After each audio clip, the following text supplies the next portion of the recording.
Bonjour, good morning, indinami. What to say? You add yours to it. What do you want me to say? Let's go add yours to it. No, at this point, what do you want me to say? And what else? You speak some languages, Ben. Come on, just. Buenos dias, bon dia, herzliche willkommen. You said the guten morgen, so I've added the herzliche willkommen. Oh, ich bin super. Idu? Ich bin super. Good. So, good morning, and that's how you're starting off the AM show this morning. And it's 53 more days to go for the 2024 presidential and parliamentary elections. Welcome to the AM show hosted by me, Sweetie Abochi, and... Well, yours truly, Benjamin Akakpo, is my name. Well, so this morning we'll start by serving you the AM news. And this morning we have a surprise for you. It will be anchored by our colleague Emefa Adeti, bringing you AM news. And then after that, we'll get into the news review segment. Kojo Poku is energy analyst. He'll be joining us. And Shamima Muslim speaks for the NDC. She's part of the NDC communications team, as well as Joseph Tete. He's a youth activist. All of them joining us to review the newspapers and the stories in there that resonates with you and I. Then Muftan Abila Abdullah will bring you AM sports. And of course, our big stories begin. Where are we starting as far as the big stories are concerned? We'll bring you a fascinating interview with a statesman and economist, Kwame Pianim. You don't want to miss any of that as he delves into critical issues as far as our country is concerned. Well, we have a lot more coming your way on the AM show. 9 schools so far sealed their place in a 1/8 stage of the 2024 National Science and Maths Quiz. We'll bring you details. I mean, the likes of Infantoman Girls Senior High School, Archbishop Potter Girls Senior High School, and Tema Methodist Girls. I like that it's all girls' schools so far. Have all qualified from the preliminary stages. So we'll continue today with the stage contest. Jacqueline Ansomayebwa and Adobe Asari will be reviewing yesterday's set of contestants and what we should be expecting today. Later on, we'll bring you all the gist on the AM show. But you want to join us with your comments and your thoughts. When we open the phone lines, Benjamin likes to call it regular Kojos and Ames. You can also join the conversation on the AM show. Stick and stay, and guess what? Like we said, we have a surprise package for you presenting the news this morning. Emefa Adeti. She'll be serving you shortly.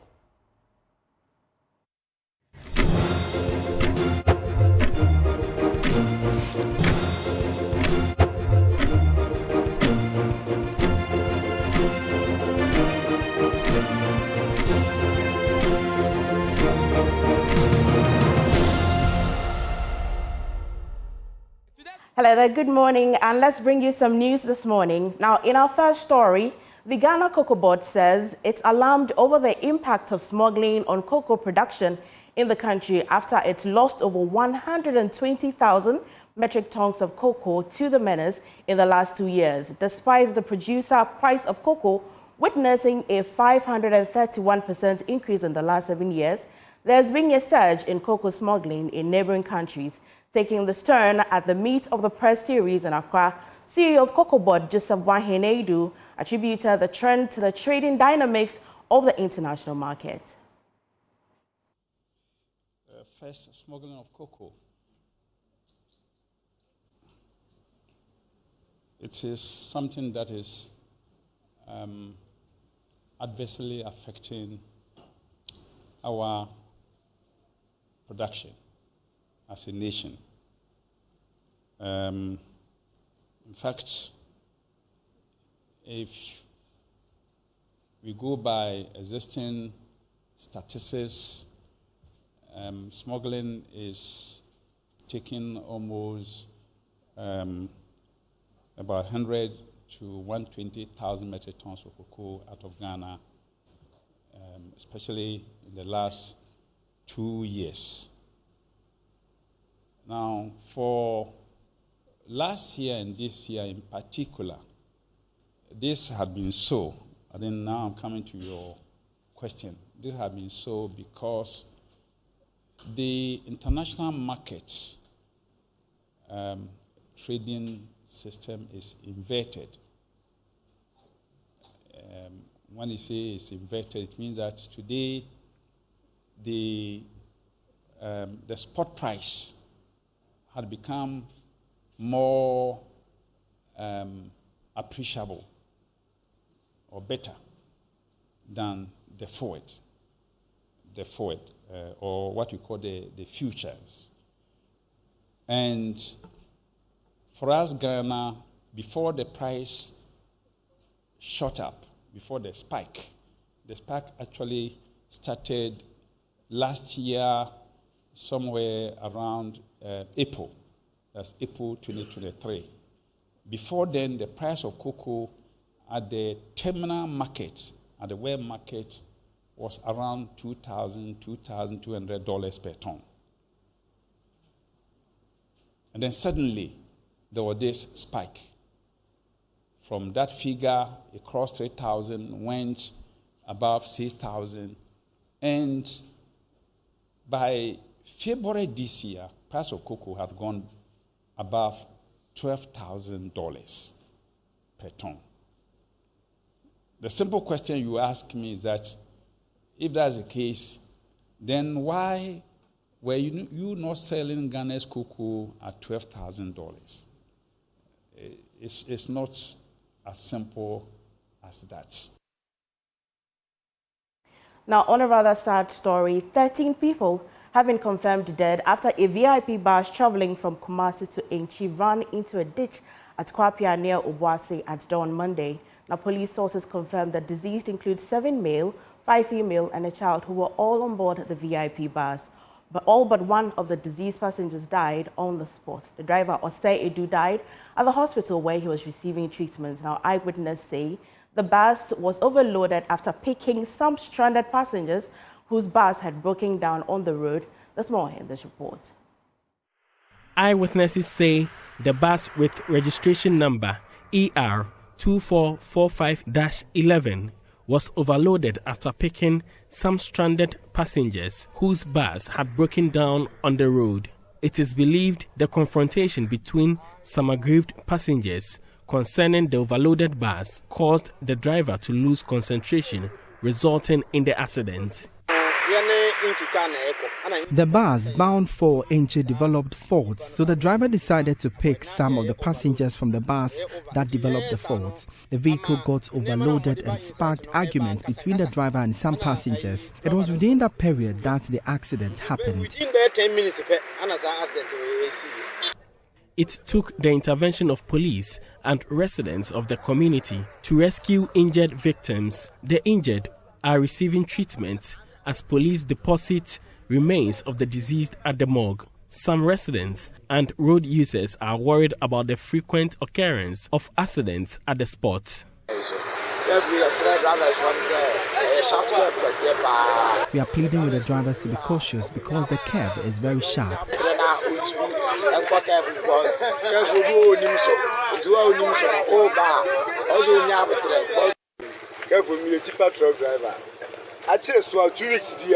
I am a tipper truck driver. In every 2 weeks, we record accidents here. The curve is very sharp and there are no road signs warning drivers of it.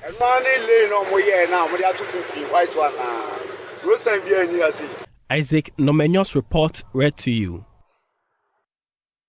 Now, moving away from that sad story, now the President, His Excellency Nana Addo Dankwa Akufo-Addo, has reaffirmed the government's commitment to strengthening the capacity of domestic production in the pharmaceutical industry to reduce the reliance on foreign imported medicines. He spoke at a groundbreaking ceremony of Miko Pharma Ghana Limited state-of-the-art manufacturing plant at Akwamufie in the Sujaman district in the eastern region. Maxwell Kudako has more on the following report.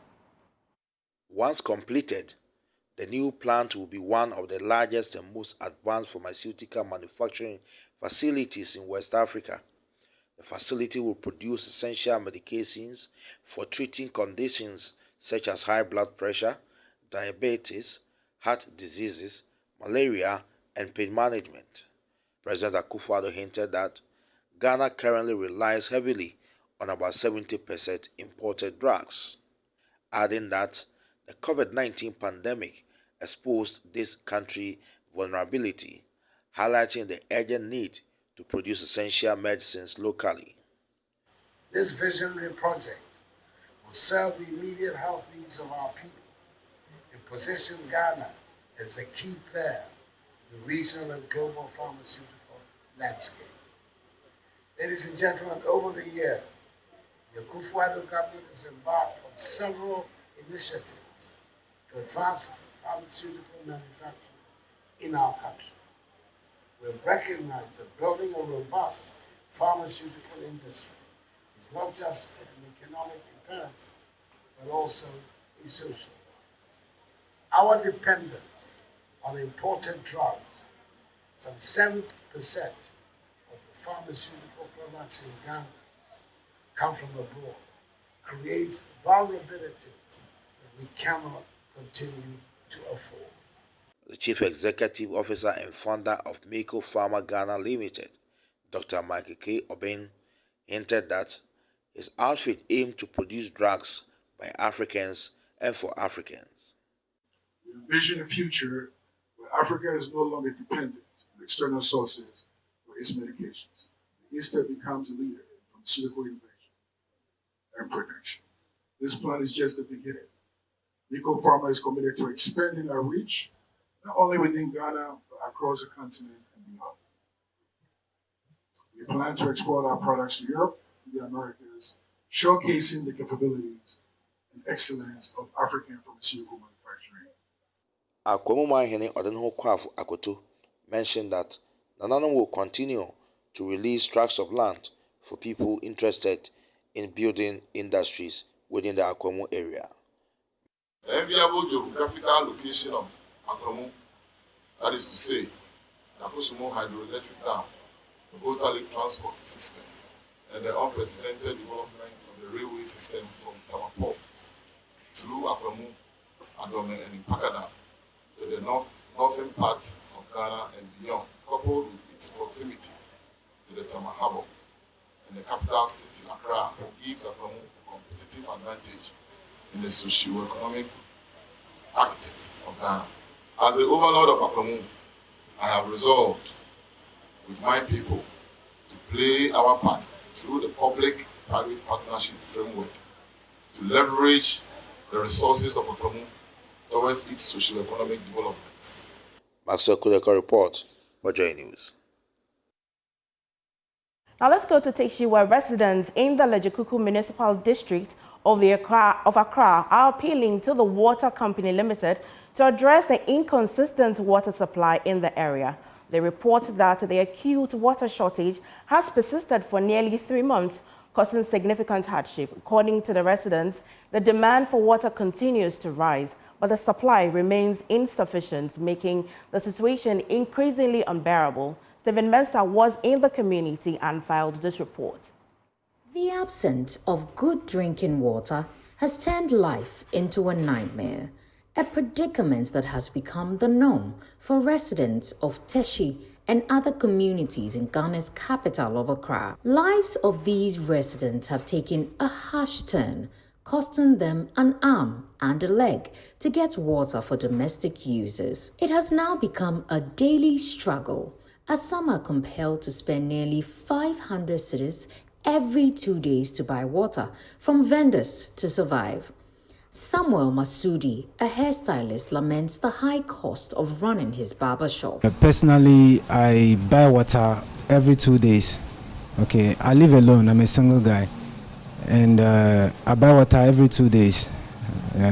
And for some time now, and it's not really helping, because this area like this, Teshi, like the water situation has been very bad, very, very bad. If it's something that you are buying on a regular, every day or every 2 days, at the end of the day, you won't reach anywhere. If the water was there flowing every time, like every compound with a tap, or with like every compound with a tap, it will really help. Because that one, you wouldn't go through stress of buying water every day and all that. At least you're able to save something for yourself. But if you are buying water every day or two, you won't reach anywhere, and by the time the water will run out and you have to buy again. What if you don't have money to buy it? That means you'll be stranded. Mavis, a mother of 3, says the water shortage in the community has led to a decline in her work productivity.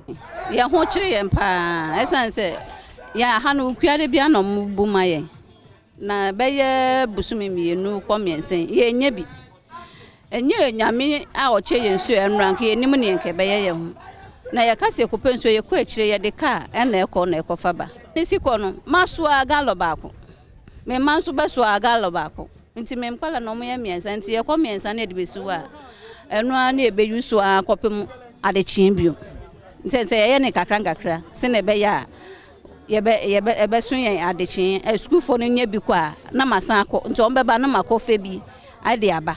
According to the residents, the demand for water continues to rise. Assembly member for the Teshi area wants Ghana Water Company Limited to immediately fix the problem. This area, if you want to get water, is very, very hard. It will be long, like 2 months, 3 months before the water will freeze once. We've complained a lot because it is grateful for you people to come here to let them know what is happening in this community. Because here we have many people in this community. See, because of this thing they just told us to bring some gallons, see, then you will see there is no water in this community. So we beg you people, help us. Meanwhile, Syntex Ghana, a leading plastic manufacturer, is on a mission to provide temporary water solutions to businesses and communities in water-scarce areas while promoting environmental responsibility. Giovanni Caleb is campaign ambassador for the Syntex is Coming Free Water campaign. Yeah, currently, it's part of our CSR, but it's also, I will say, a temporary solution to what is happening around us. We all know the problem. It's all over Ghana. Currently, we've done Nima and Teshi is our current spot. We're just hoping to replicate this in other parts of the country. All right, for Syntex, we believe in excellence in service. We believe in reaching out to our clients directly. We can only start. We don't believe in being part of the complaint, like everybody's complaining. How about being that solution provider? So this is our first foot forward. We're hoping that others will replicate it. According to UNICEF, the lack of reliable water supply is likely a significant contributing factor to declining access to water. Although access to water in Ghana has improved significantly, 1 in every 10 people still spend more than 30 minutes to access an improved source of drinking water. Stephen Mentes reports for Joy News. Now, exciting news as the ladies from Salt Pond are back and making waves after a 6-year break from the National Science and Maths Quiz.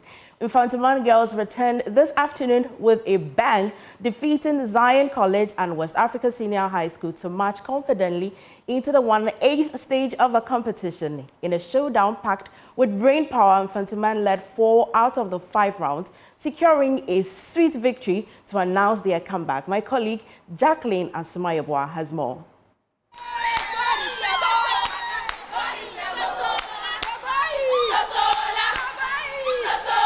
Well, after the 6-year break, Infantiman Girls Senior High School is back, and they have proceeded and qualified into the next stage of the competition, which is the 1/8 stage. And let me speak to some of the students here. You are very excited. How do you feel knowing that you've qualified? We are very excited for winning this contest, and we are very proud of our girls for winning the preliminary stage. And we are sure that the 1/8 will be able to take the contest. We'll be able to win the contest. Okay. So how are you also feeling about your win right now? I feel very berserk. I feel very overwhelmed with joy because in the beginning when we're being interviewed, I told them that our girls are going to give up the best because this year we are really taking it this year. How did you feel in the last round when you realized that West Africa Senior High School were taking over in that round? In the last round, I was feeling scared because I was like, hey, we are getting to the end and then things are going bad. Like, with God on our side, anything is possible. So we kept on praying that God will make it happen. Okay, well, we're still here. Let's enjoy the songs from these ladies, the ladies from Salt Pond, just to make their mark and tell us all that they are indeed back.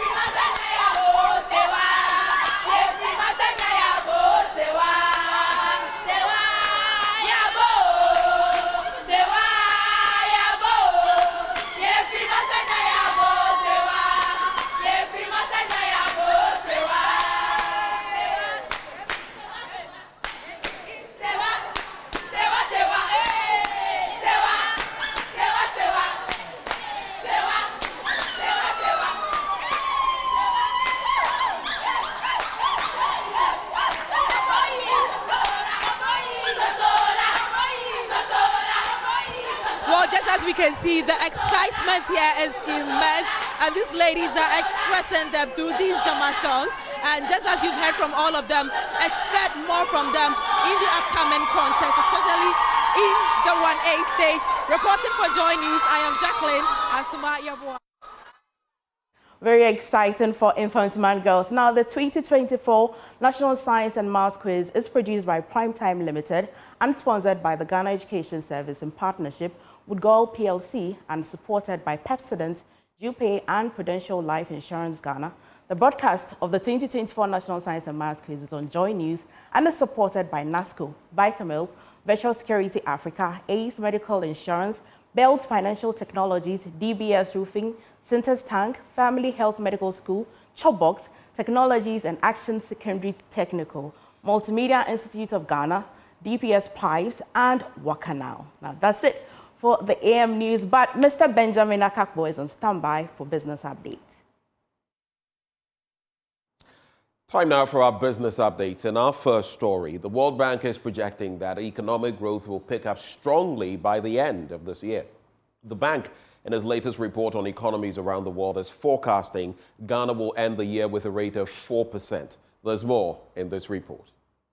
The World Bank, in its Africa Pulse report, noted that the revised forecast is based on the sudden pickup in economic activities for the last 2 quarters of this year and the impact of the IMF program on the expected recovery. The World Bank earlier this year did project that Ghana will end 2024 with a growth rate of 3.1%.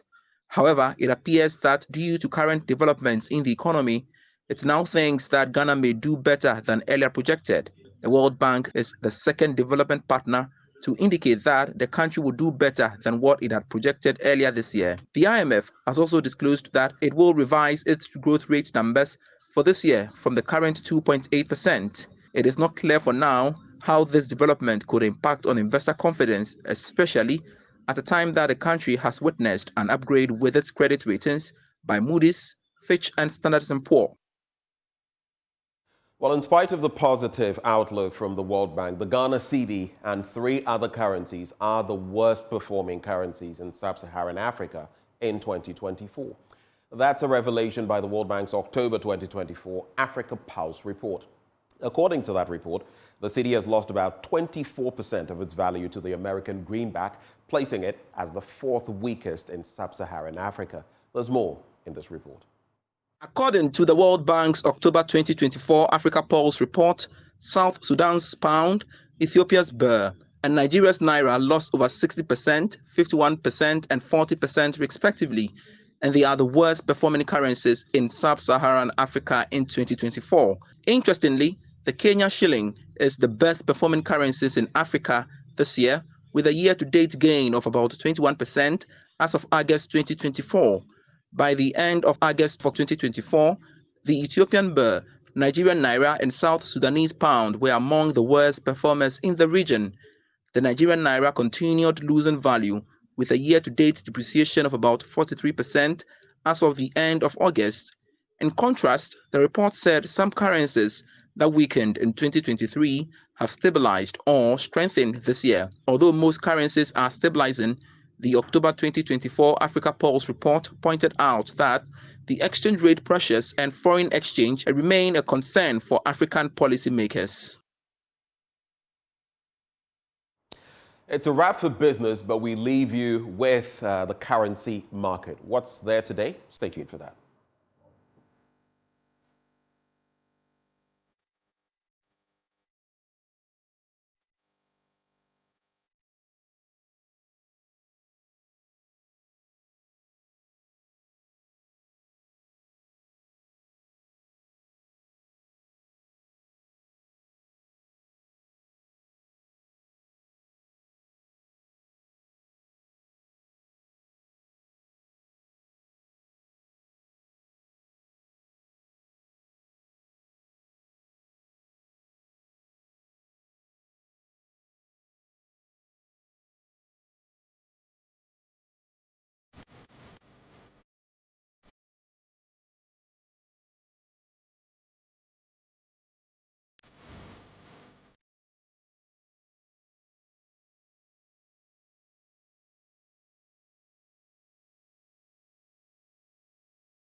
And as the French will say, voila, that's the exchange market for you this morning. But I'm handing over now back to, you know, the temptation is to say Sweetie Abochi, but I'm handing over back to MFA Aditi.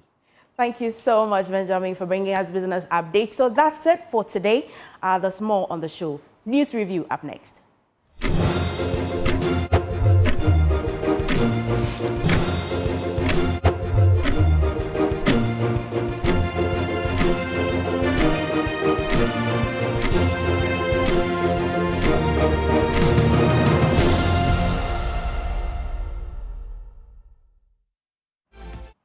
Welcome to the news review segment on the AM show. Now, this morning we have 3 guests to help us review the news stories. First, we have Kojo Poku, who is energy analyst, joining us via Zoom. Kojo, good morning to you. Good morning. How are you? I'm fantastic. Thank you. We also have Joe Tete. He's an aspiring NUG secretary, and he's here in the studio with me in a quest to include the youth in the discussions on topical and national issues. Joe Tete for short, right? Joe T for short. Welcome to the program. Thank you so much. Okay, and later on we'll be joined by Shamima Muslim, and she's a member of the NDC communications team. So like we usually do on the AM show, we gave our guests a minute and have 2 minutes tops to walk us through any topical issue or anything that really occupied their mind. But I want to start with Kojo Poku, and then I'll come back to you in the studio. Kojo, take us away. Your 2 minutes take. Hi, good morning and good morning to your viewers. I just want to say a big thank you to the Bono region and the Bono East where we are. You know, the back of possibilities. The DMB bus has gone through the Bono region, and we are now in Techiman, basically going through the nooks and crannies of the Bono East to make sure that the bus of the possibilities message, the bold solution for a brighter future, is heard by all and the youth. And it's going very well. I mean, most people, like I keep saying, Accra is an echo chamber of its own. And they sit in Accra and say that, oh, MPP is going out of power. Nobody supports MPP. They should travel and see what's happening in the countryside. Okay. Travel and see from Kojo.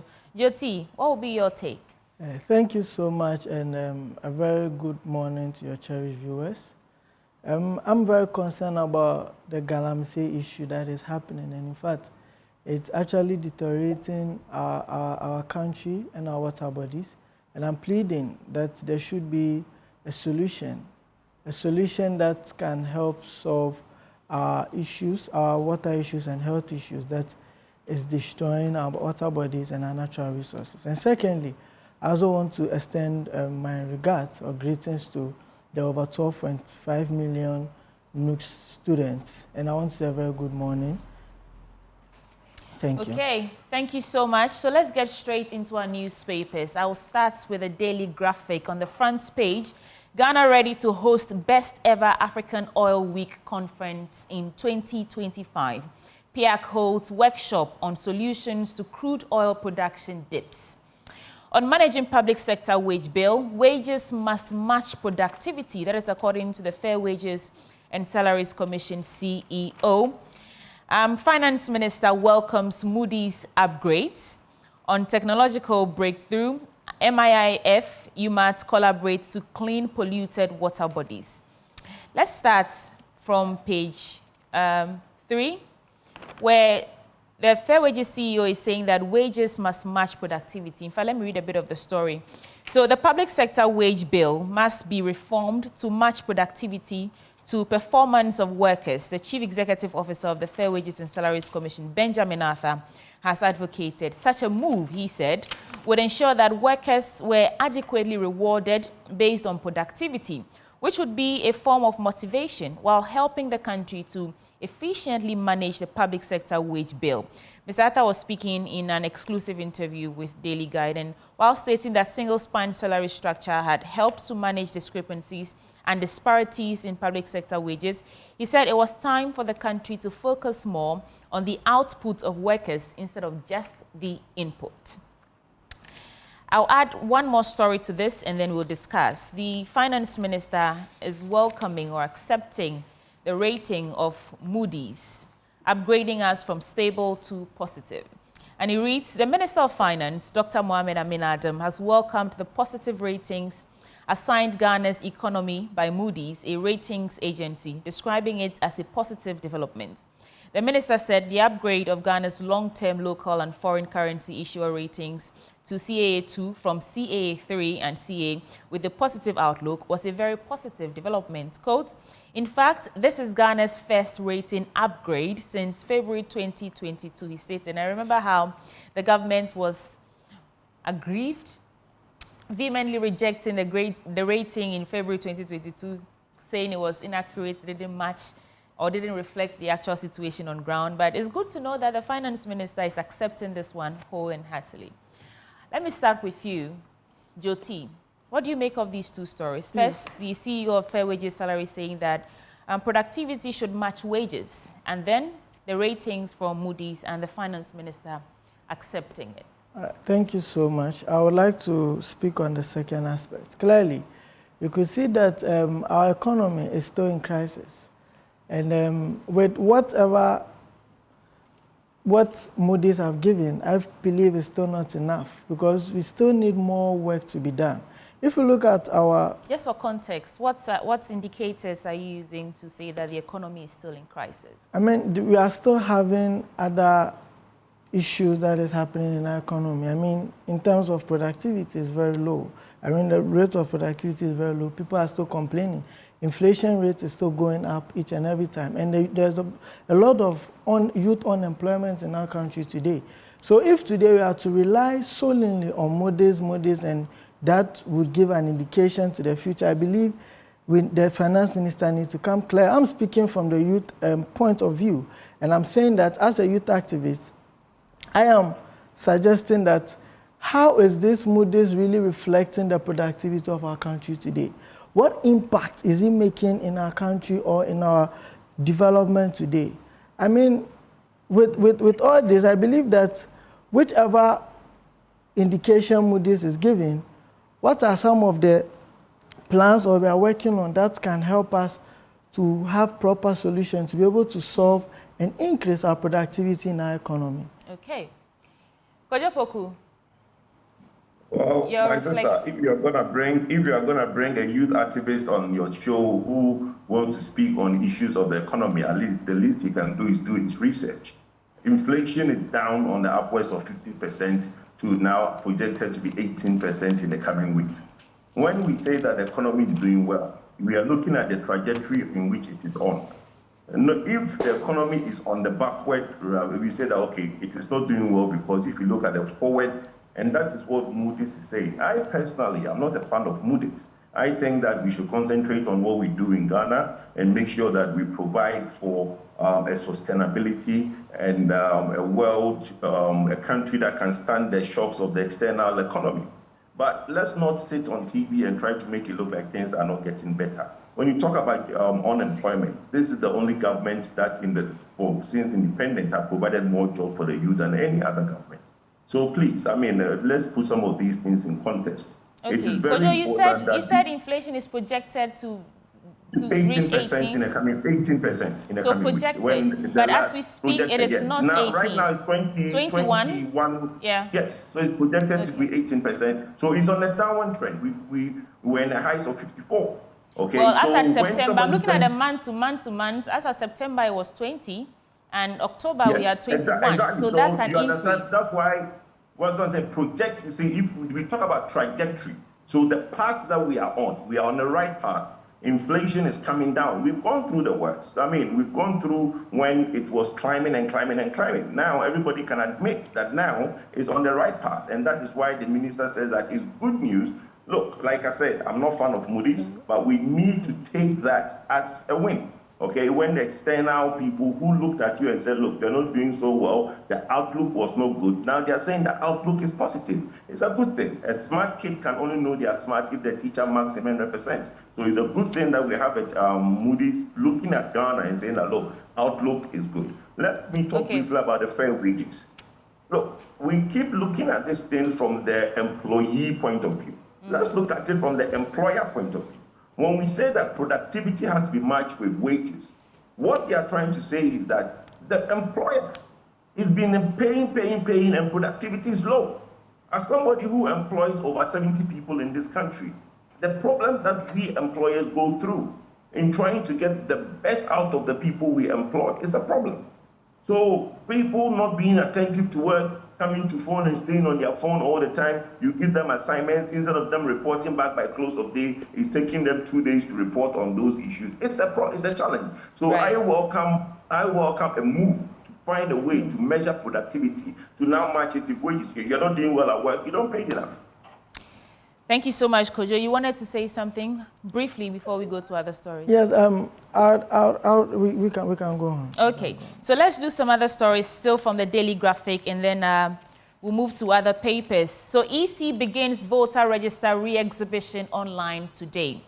The Electoral Commission will, from today, October 15th, conduct its online re-exhibition of the Provisional Voters Register, and this will end on Saturday, October 19, 2020. Please take note. So, starting from today, the EC will be exhibiting the Provisional Voters Register online, and it will end on Saturday.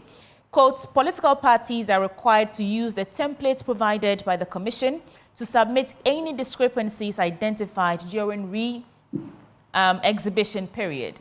And this is coming from the Electoral Commissioner herself. During the 5-day re-exhibition period, voters can check their details via the short code *711*51# free of charge, or visit the EC's website, www.ec.gov.gh. Quote again, voters should click on the pop-up link at the bottom right corner of the screen and enter the 10-digit voter ID number to receive their voter registration details. Pick a copy of the Daily Graphic for yourself and get into the story and the details of that. But from today, do start checking your details and let us know how effective that has been. There are some other stories here, like NDC eyeing 11 parliamentary seats in the Upper West region. And violent extremist organizations expand influence, that is on the international front, and don't engage in acts that will mar December polls, according to Ochinhini, his advice in electorate. That's for the Daily Graphic. Let's move on now to the Ghanaian Times newspaper. On the front page, big boost for mental health as government adds 4 disorders to the National Health Insurance Scheme benefits packages effective November 1st. And, of course, the story here about the EC to print 19.1 million ballots captures 18.7 million on provisional voter register. And we are eternally grateful for development of Savannah region. The Yagbonwura applauds President Akufo-Addo. Let me start with this story from page 13 on the National Health Insurance Scheme and the addition of 4 disorders to the benefits package, and it's on page 13 over here. So the government has expanded the benefits package of the National Health Insurance Scheme to include 4 mental health conditions. These are depression disorder, bipolar disorder, anxiety disorder, and schizophrenia disorder. Implementation of this significant addition will take effect from November 1st, 2024, with a coverage involving outpatient services and the initial acute hospitalization stage, says the Chief Executive Officer, that is the CEO of NIA, Dr. Dacosta Abuaje. And the latest move is noted was part of a broader national strategy aimed at addressing mental health gaps and accelerating delivery of universal health coverage. One more story and I'll come to you, Kojo. EC to print 19.1 million ballots, captures 18.7 million on provisional register. The Electoral Commission has released the ballot statistics to guide the printing of presidential and parliamentary ballot papers for the 2024 December elections. Per the data published by the Commission, a total of 19,287 ballot papers are to be printed for each of the presidential and parliamentary elections across the 40,975 polling stations. Kojo Poku, National Health Insurance Scheme and EC. Again, our brothers on the other side are making noise about the printing of the ballot. And look, may I have a simple advice for the NDC? They either get out there and campaign or don't take part in the election. Whatever they do, there is going to be an election on the 7th of December. So this thing where, look, they sat... Come again. So whatever they do, they're going to do what? I said they should get out and campaign and stop this puff, puff, puff, puff every time EC does something. You know, remember this whole thing about the audit? They now went and put their tails between their legs, and now they are going back on trying to make a big fuss over printing of ballots. They should go out and campaign and stop these things and disturbing us. Look, let's move on from that. Now, let me make a point on the National Health Insurance. I will congratulate and basically say the big good work to my brother Da Costa, who is heading NHIS now. Not far in the distant future, there was a government that collapsed the National Health Insurance. Today, the National Health Insurance is not only doing so well, paid all claims, paying all people who provide services. They are added more services that can be covered by the National Health Insurance. All right, there is the childhood cancer. Please let me land on this one. There's the childhood cancer. There is the dialysis for over 60 years and under 18 kids that need dialysis. And today we are hearing that mental health is going to be covered under the National Health Insurance. It's a good thing, and I think Ghanaians should applaud this government for all the good work it's doing. Okay, let's introduce Shamima Muslim into the conversation. Shamima, it's good to see you. Welcome aboard. Yeah. Yeah, it's okay. So we've already started the conversations. We're doing the story about a big boost for mental health because government has added 4 disorders, mental health issues to the National Health Insurance Scheme, benefits packages. We also talked about the EC beginning the re-exhibition of the provisional voters register online today and how citizens can go online and check free of charge. And then there was a story about the CEO of Fair Wages and Salaries Commission saying that productivity should match wages. So maybe you can give us your 2-minute take and a quick reflection on these stories, and I'll come back to you, Jyoti.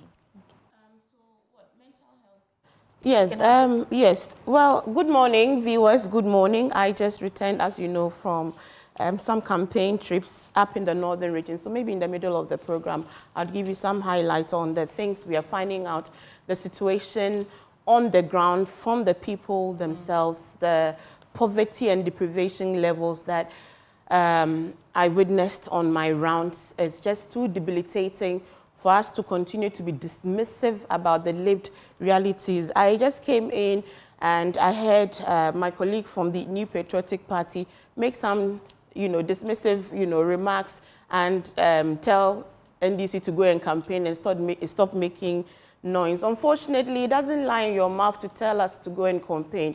With all due respect, sir, the NDC is on the ground. In fact, John Dramani Mahama is in the Upper West region as we speak, where Agenda 1111 is on course. Let me assure him that it will not take him to tell us to go and campaign, but we will be so vigilant. No, let me just remark to it. We will be vigilant because, you see, this is the very dismissive attitude of the New Patriotic Party that has landed Ghana where it is in the doldrums. He wants praise for the little gains that we are seeing in the economy, gains that are not reflective in your pockets when you go to the market. He's telling us that, where was inflation in 2016 when we were exiting? It was within the area of 15%. In this country, inflation went as high as 50%. And now we're all the way down to 21. Under their watch. And I'm saying that you go to the markets. Yesterday, when we talk about figures and I go to the villages, that inflation figure they are talking about is not reflecting in the hardships they are facing in the villages. Whole communities without light, without water. Whole communities cut out of the national development. And you sit on TV and make very disparaging, dismissive remarks about people's lived realities. So and you are telling your opponents that they should go and campaign. Your opponent is campaigning. And Ghanaians are listening to them. And Ghanaians will vote out the New Patriotic Party and their dismissive attitude towards their problems. So what do you make of Moody's upgrade of Ghana's credit outlook from, stable to positive? Moody's has upgraded us. The last time, I think 2 years ago, it was a downgrade, and we were all in uproar. It was a downgrade for good reason, as we all know it, so because we all witnessed it. It's an upgrade for good reason. For the effect, we are looking at the effects of that upgrade. So is the upgrade all of a sudden opening up the international market? I mean, what is a bit of an anomaly is that we are in an administration that told us that yet sikaso nso ekom dieng We are in an administration that assured us that there was a lot of money at the Bank of Ghana to do development work. We are under an administration that assured us that they were going to deliver Ghana from a Gadgetsburg economy to a productive industrial-based one. We are under the leadership of Nana Akufo-Addo Bawumia, who told Ghanaians here in this country called Ghana that we are a proud people and he's going to institute a Ghana Beyond Aid. This same government is today telling us to clap for them that under a DDEP program that they have implemented, which has brought untold hardships to Ghanaians and led to the loss of lives of pensioners and other people. People are in wheelchairs, in bedridden, stroke, as a result of the draconian. I'm almost done. As a result of the draconian measures on this about this administration. Today they are telling us that because of this debt exchange program, which has deferred their financial obligations to future governments, which has eased them a bit, and an IMF program that has brought in some amounts of money into the economy. They say we should clap for them. We'll clap for you, MPP. Well done. Well done. That today it is Moody's you look up to tell us that the MPP, the governments can go back to the financial market, which is not even true, because they need to meet the conditions on which, you see, you can even, let me just wrap up. You can even say, so you can even say, you have your time now to reflect. Oh, you were talking before I came in, sir. You're a gentleman. I want to touch briefly on the mental health. Yeah, because it's a really big issue in our country or in the youth are facing today. Clearly, if you look at our dispensation today and you look at the youth, especially the students, you could see that most of them are going through the cognitive model of depression. And clearly, you could see this cognitive model of depression, it's really, really hammering, and most of it causes a lot of anxieties, a lot of acute depression. Most of the students are going through. Some are even going through feelings and biases that they cannot even express. So clearly, you could see that I want to commend NHIS for this good work. And I believe that this mental health should not only be an awareness, but it should be something that it must be done consistently and something that we must prioritize and make sure that mental health should be prioritized in our country today, because a lot of mental health issues are going through in our country today. Thank you. Thank you. So, Kojo Poku, I'll give you a minute to reflect quickly, and then we'll move on to other stories. I know you wanted to say something.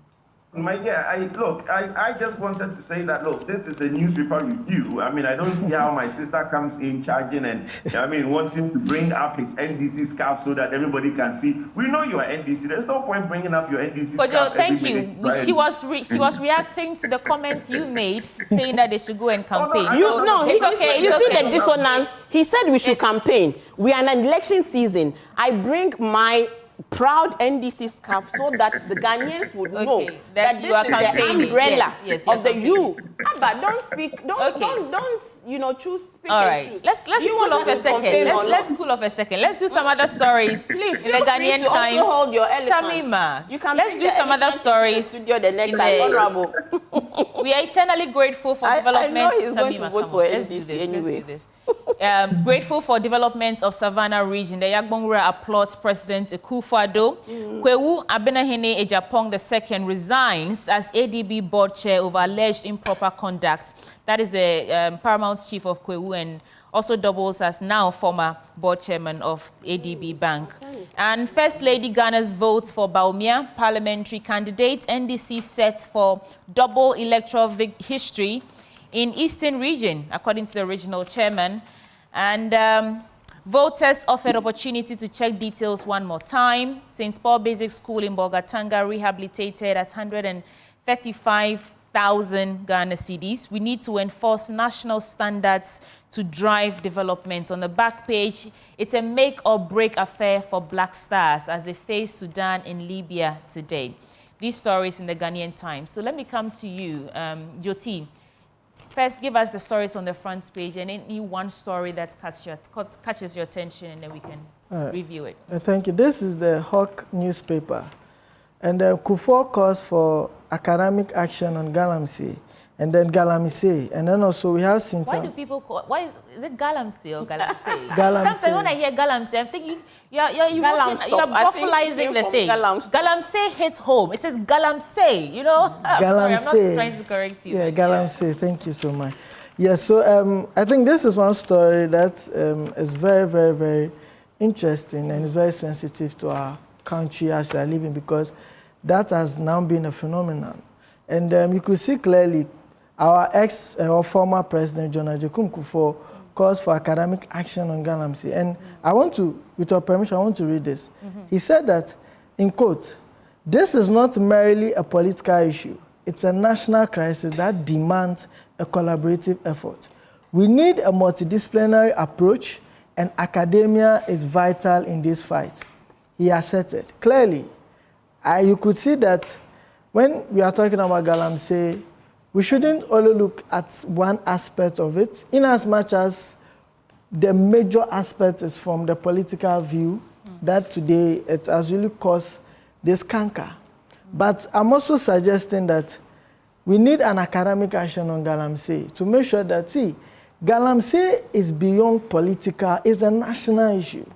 We all need all hands on deck to make sure that we rescue or we resolve our water bodies, because water is life. And I'm curious to know what the academic action is. There's a story tell. Yes. So, but don't worry, I'll get into it later. Yeah, so there's a story tell what exactly the former president was proposing. Yes, so what the president was indicating was saying, it was saying that to the academic community, so it was urging to step up and tackle the pressing issue of illegal mining, known as local Galamsey. So in a passionate address, Kufuor pointed out that while politicians have been in this spotlight battling Galamsey, their efforts are insufficient without the backing of academia.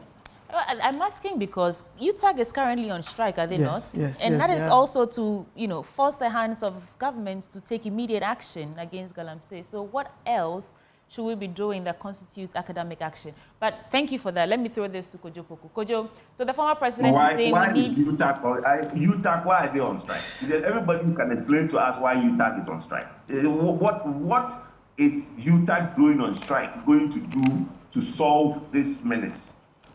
They're sending a message across that until immediate action is taken, they will not return to the classroom. Something that organized labor was supposed to have done, but somehow it didn't happen. So UTAG took the lead. Organized labor did the right thing.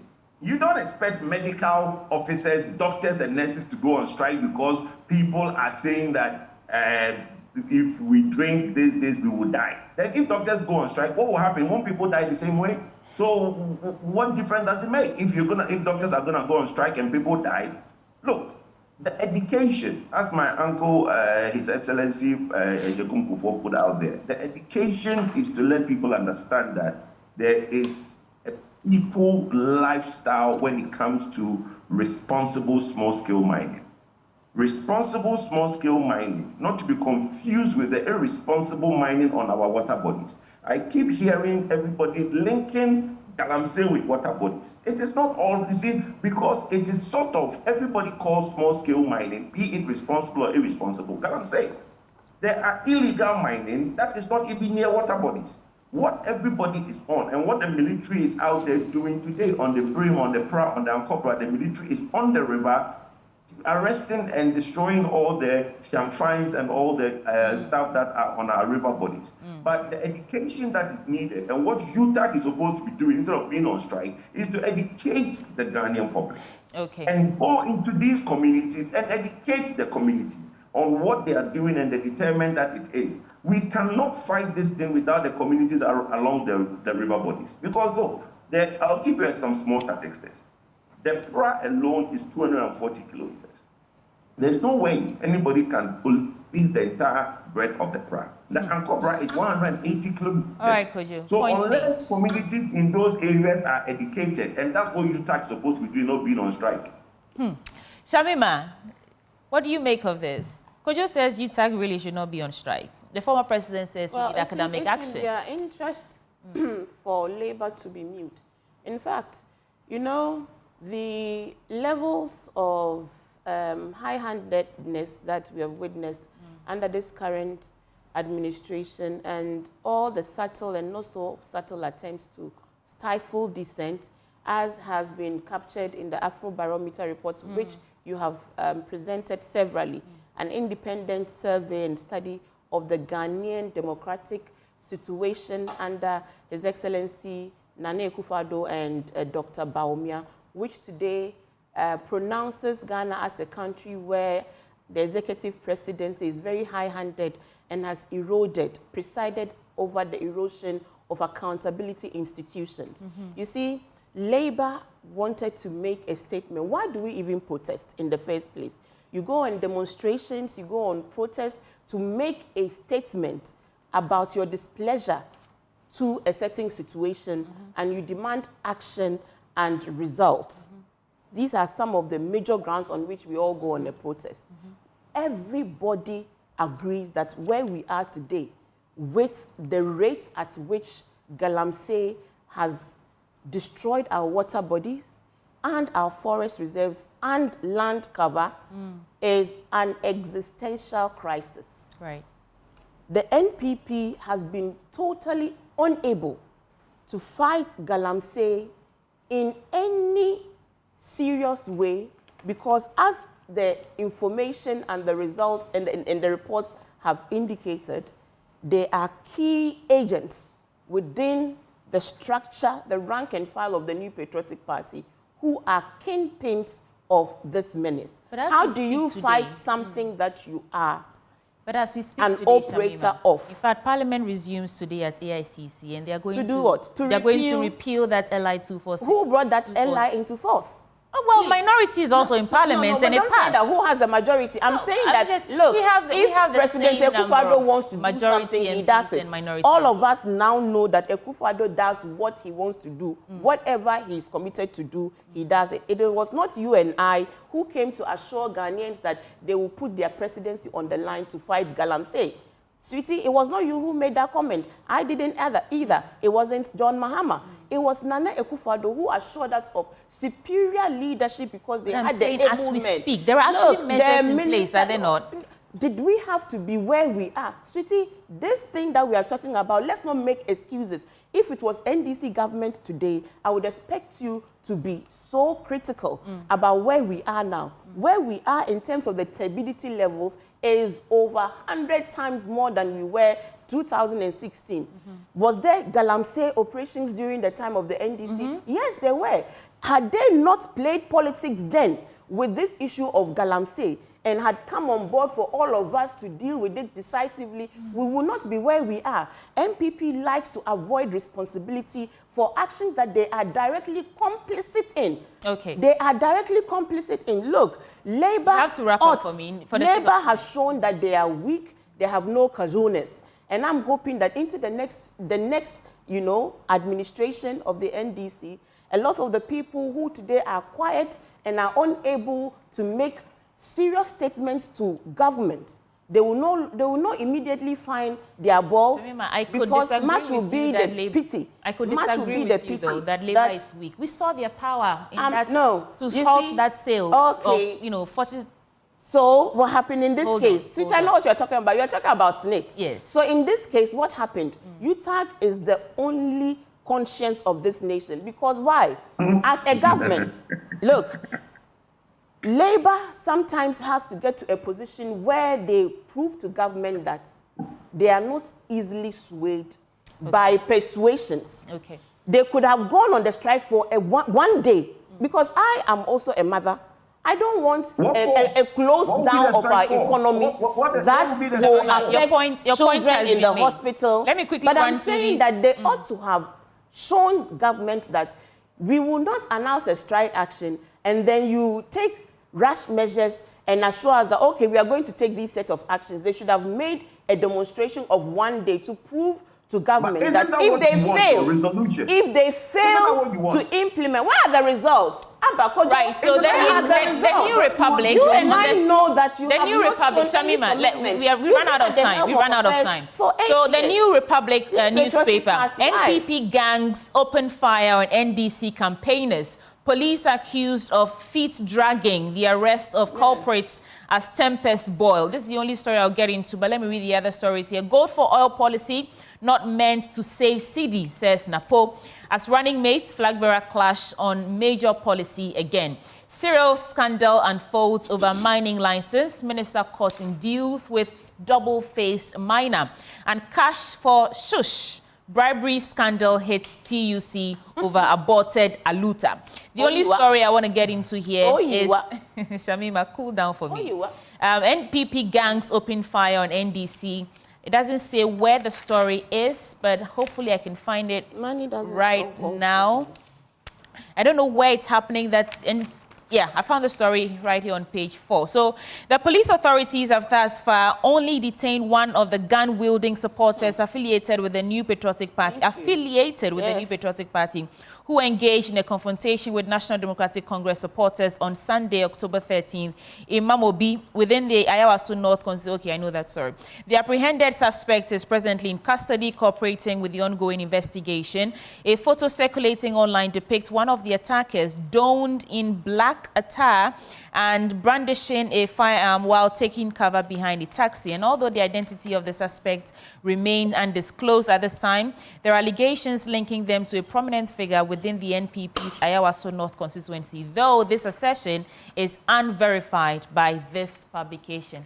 Right, so this is where we are. If it's unverifiable, why publish it? You see, that's the problem we have in this country with journalism. You took the wind out of my sail. Hold on, let me make my statement. You come to make this assertion, right? Then at the end saying unverifiable. So why are you publishing? And this is the new Republic. Hold on. We have all seen videos of MPP car being stole. We've seen the video. So let's not try and make it look like an NDC newspaper will publish something and try to make it look like MPP has that. Look, and you know that it's an NDC newspaper, what's right? Unverifiable? It's not that the people are not affiliated to the NDC. They are non-affiliates of the New unverifiable? Hold on. What's unverifiable is the link to the NPP's Ayawaso North constituency big man. He said, and read the whole story. The essence of the whole story is to say that an MPP person wouldn't let gun. Yes, you have 30 more seconds. I'll come to you. You have 30 more seconds and we have to go. If we allow the police to do their investigation, everybody is preaching peace in this election. We know we are going to win. And for me, what is ironic is that in Nima and Mamobi, in the past, there was no such thing. There is no way anybody MPP will enter into an NDC stronghold and even take a stone.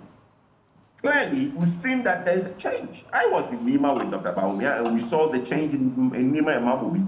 But you see, what we should not allow is the authorities to do their work. Let's stop getting in front of this thing and saying that, oh, MPP person, when it is unverifiable. Okay, thank you. Points made. Chama, I'll come to you in a bit. Jyoti, quick reflections on this. Thank you. Clearly, you could see that what's the sense of direction when it comes to our country here, because clearly you could see that everything that is happening here, the youth are involved. Look at the attack that has happened. Is the youth that are being attacked or they're attacking themselves? So I believe that this is beyond political whatever that we'll talk about by trying to say this newspaper is a MPP or whether NDC. We need to speak truth to power. Wrong is wrong. Why? Why would you even allow that for the youth to take gun and then be shooting themselves? This is so wrong. So clearly, we need to take the peace of our country very important. And you know, Mamobi and Nima some time ago has been known for a place where issues of ganging and fighting among each other has been happening. So we need to make sure that we protect ourselves. And this December election is coming up. So we need to protect ourselves. We need to make sure that the police should be up and doing, and make sure that all these wars and all these attacks among each groups should be mitigated as soon as possible. Okay. So please, we are suggesting that this whole fight among each other and this misunderstanding among political parties should be salvaged, and then the security must be strengthened, must be enforced. Thank you. Thank you, Jyoti. Shamima, you have a minute. The NPP wants to hold on to power at all costs. They know they are in a sinking ship. Nothing is going to salvage them. They are losing this election, and they want to foment trouble in their exit, in the wake of their exit. As you have rightly said, it is non-contested that the person who wielded the gun, who fired the gunshots, it's a known... Affiliated. Well, it's a known member of the New confuse. Patriotic Party. He is a known member of the New Patriotic Party who was part of the team who were out there.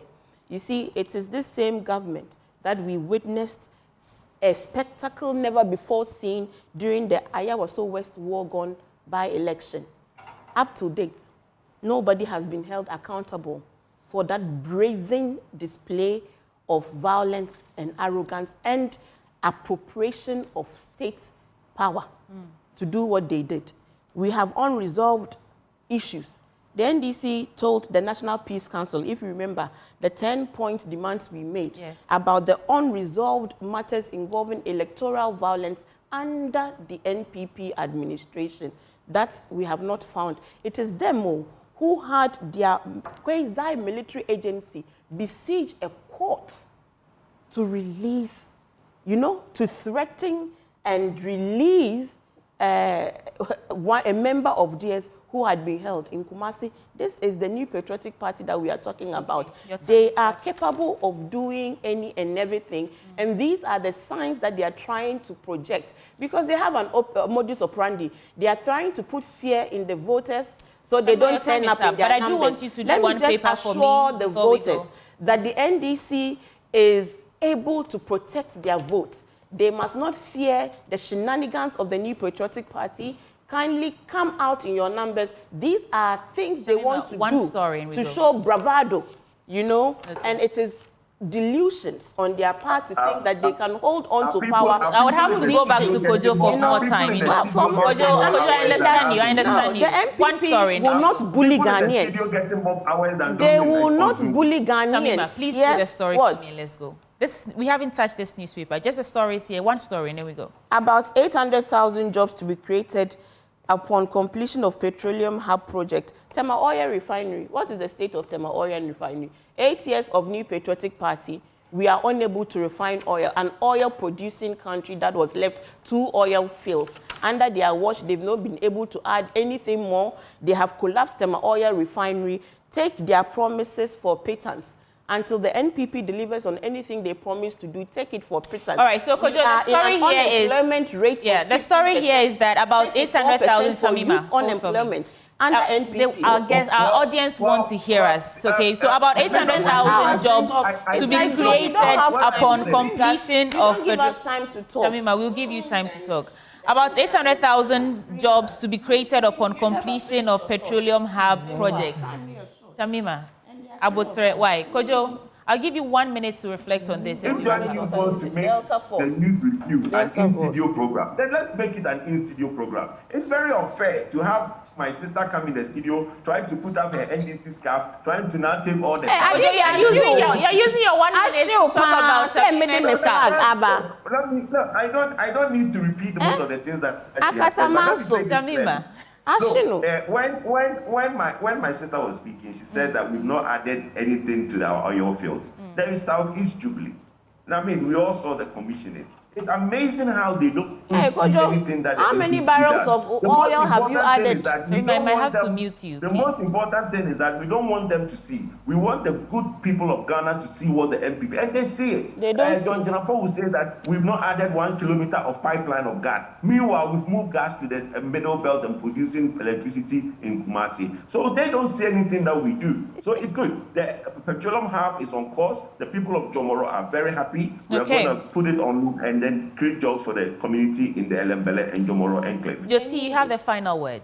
Thank you so much. I would like to take this opportunity to say a very good morning to the over 12.5 million students in the National Union of Ghana students. And I want to say that my name is Tete Joseph, and I'm contesting... Are you running for any position? And I'm contesting as Milk Secretary for Education. I would like to take this opportunity to solicit for a vote. Come 19th October, this Saturday at the Islamic University. I'm number 3 on the ballot paper, and I need you to vote for me as your next Secretary for Education. Okay. And let's journey to education. Your symbol is an Kojo, we umbrella. should be encouraging young people to take up leadership positions. I do not understand why you were laughing when he's simply trying to put out... No. Kojo, feel free to bring that. I knew there was a campaign. I knew there was a campaign somewhere. The way he started, I knew there was a campaign somewhere. But what are you doing right now? What is Shamima doing right now? That's all the time we have. Kojo, please feel free to bring the elephant into the studio or keep the elephant behind you the next time, okay? A member of the NDC communications team. Please mute Shamima for me. And we also had Kojo Poku, who is an energy analyst, as well as Joe Tete, who is... He's an energy analyst. Joseph Tete, Joe T for short, contesting for NUG Secretary for Education. Thank you so much for staying with us on the news review segment. Sports is coming up next with Mufta Nabil Abdullah. Hey, Shamima.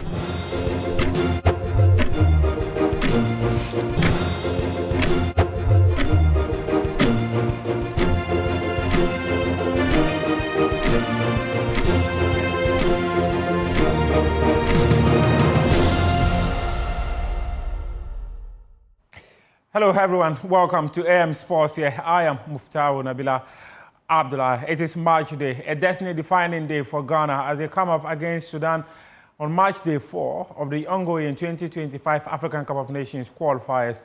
Ghana currently sits third in Group F with 2 points out of possible 9. And Angola sits at the top with 9 points, 7 points more than Ghana, while Sudan, Ghana's opponent later today, have got 4 points, which is 2 points better than Ghana. Otto Addo says that for his team to stand a chance of winning this game later today, they must score goals to be able to secure victory. Very satisfied with the training. I think the boys adapted well. They're all ready, they're willing to show what they can and yeah, to make the last result out of their heads, and I think it's obvious that we need goals. We created a lot of chances against Angola. We deserve to win this game, Sudan at home, and this is the third game now, and when we play the way we played the last game, we will win. I think in Ghana is Sinianim, Yekon Prensa. I think it was good that Angola won. If Niger would have won and would have been past us, that would have been bad, I think. And now the situation is still in our hands, and we need to win this very much tomorrow. And once we are second, I think we all know and we'll be back on track. I think we showed it in the last game. We don't have to look too much back. I think the last game was, in terms of passion and willingness to win, was there, but just the last thing was missing, and this is to score goals. And I think the boys are mentally ready, and yeah, this is the only thing which is missing. We have to score, and we have to score, and we have to believe in ourselves. This is very important, and with this belief, goals will come. Former Ghana coach C.K. Akono says that he believes Ghana has got a quality to beat Sudan later today convincingly. Well,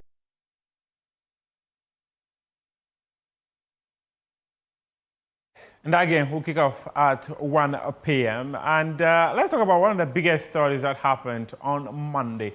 I'm not sure there was any story surrounding the African Cup of Nations qualifiers than the one that we all saw in Libya when the Nigerian team was made to stay at the airport for more than 15 hours. Well, the Nigeria Super Eagles, in a statement that was released, claimed that they left Nigeria and arrived in Libya around 7:50 p.m. Libya time. But guess what? They were made to stay at the airport, despite promises from the Libya Football Federation, claiming that they were going to be there in 10 minutes to help them get to their team hotel. Well, in a statement that was released by the Nigerian Football Federation, they claimed that they had permit to arrive in Benghazi, but they were rather asked to go and land at a different place. And that was what got them here. So Paolo's initial destination was Benghazi until he was instructed by the control tower that he could not land in Benghazi despite having all the required landing papers and having completed all formalities before leaving Uyo, which is Nigeria, but should proceed to Al-Barak International Airport. That is a portion of the statement that was released by Nigeria Football Federation. In fact, it was a 20-point statement.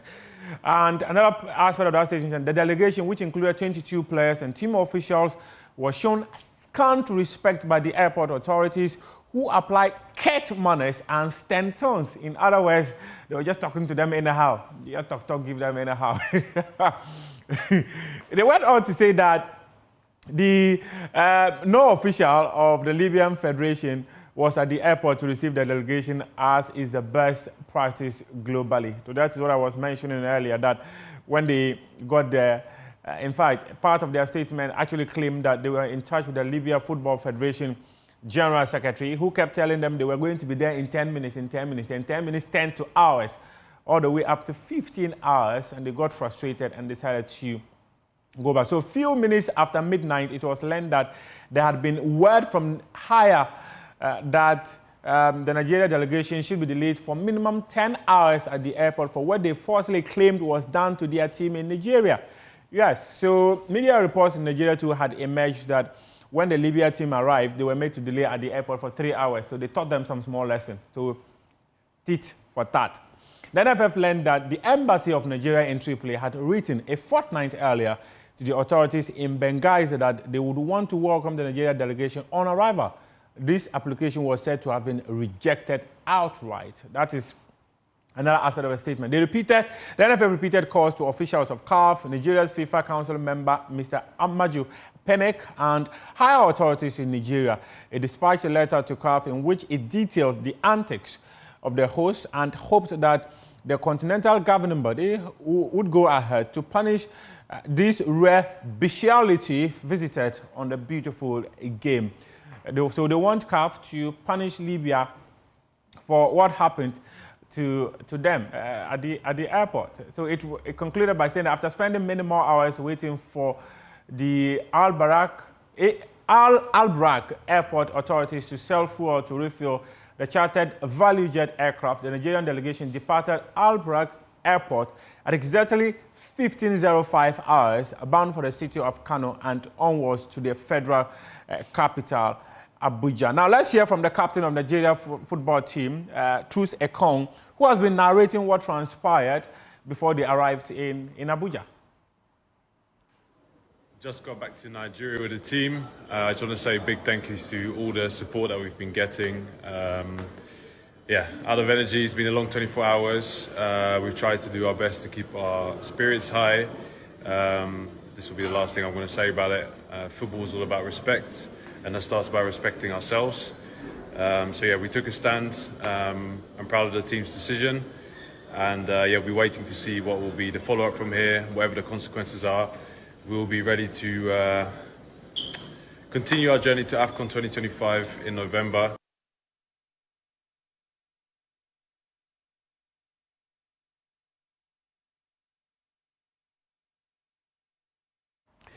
The Joy Sports Invitational 2024 is happening at the University of Ghana Stadium on October 26.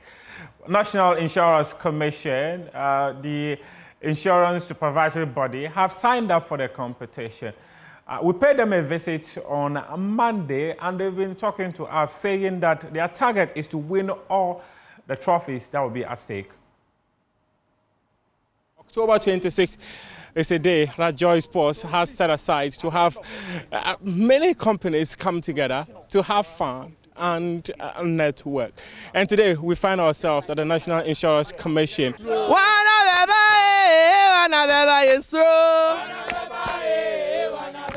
God beba, God beba, Syrin beba, Syrin beba, Syrin beba, Bedrock beba, Joy beba, Adum beba, Multimedia beba.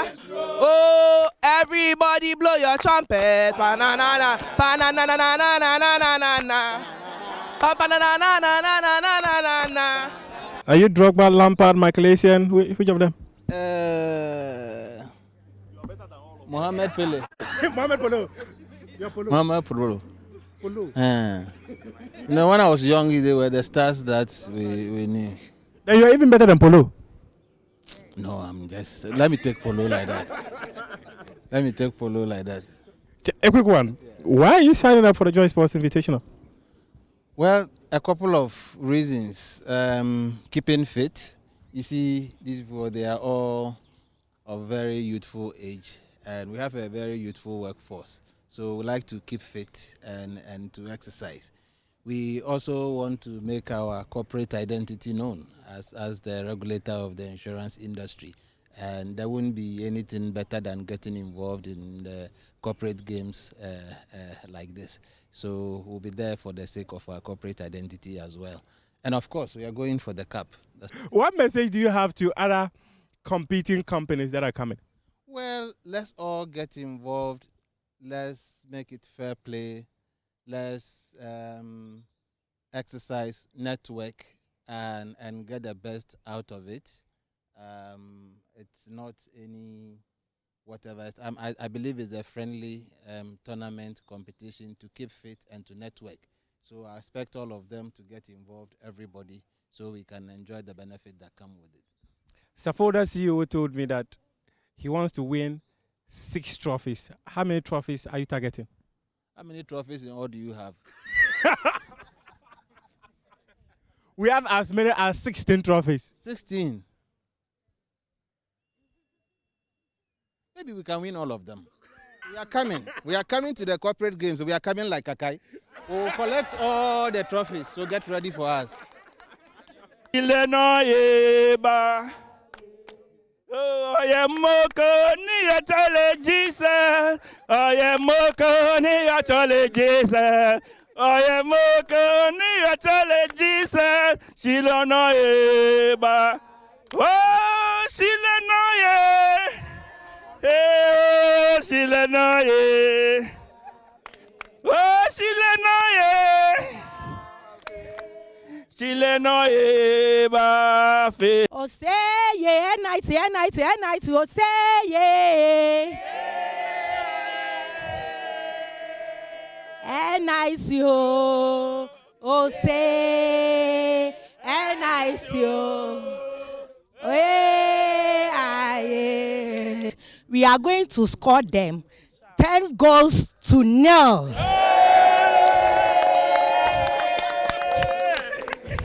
And also, this is because we are the best team in the insurance industry. And we also have the best Jama group.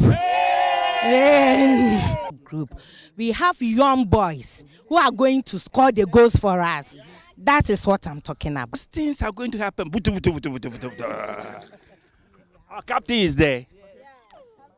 It just arrived from Barcelona.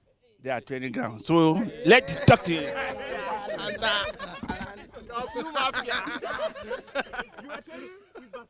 Yes. Me being the captain of the team, don't pay attention to my stomach. Pay attention to my fitness and my food. Yeah. He told me I should just start training hard and then make sure that my stomach calms down. Because the ball IQ, the fitness and everything is clear. So I should start training on my stomach. Yes. God beba, God beba, Syrin beba, Bedrock beba, Joy beba, Adum beba, Multimedia beba. Oh, everybody blow your trumpet, banana, banana, banana. Missy Kotoje,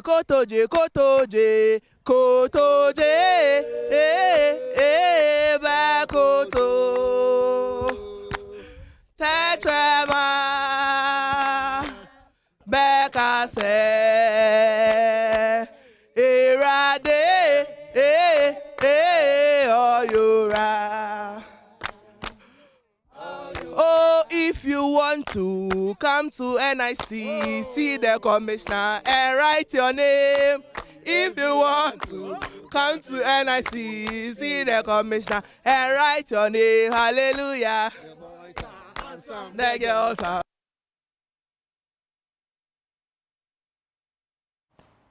And if you want to sign up for a Joy Sports invitation, just head to myjoyonline.com, pick up a form and sign up.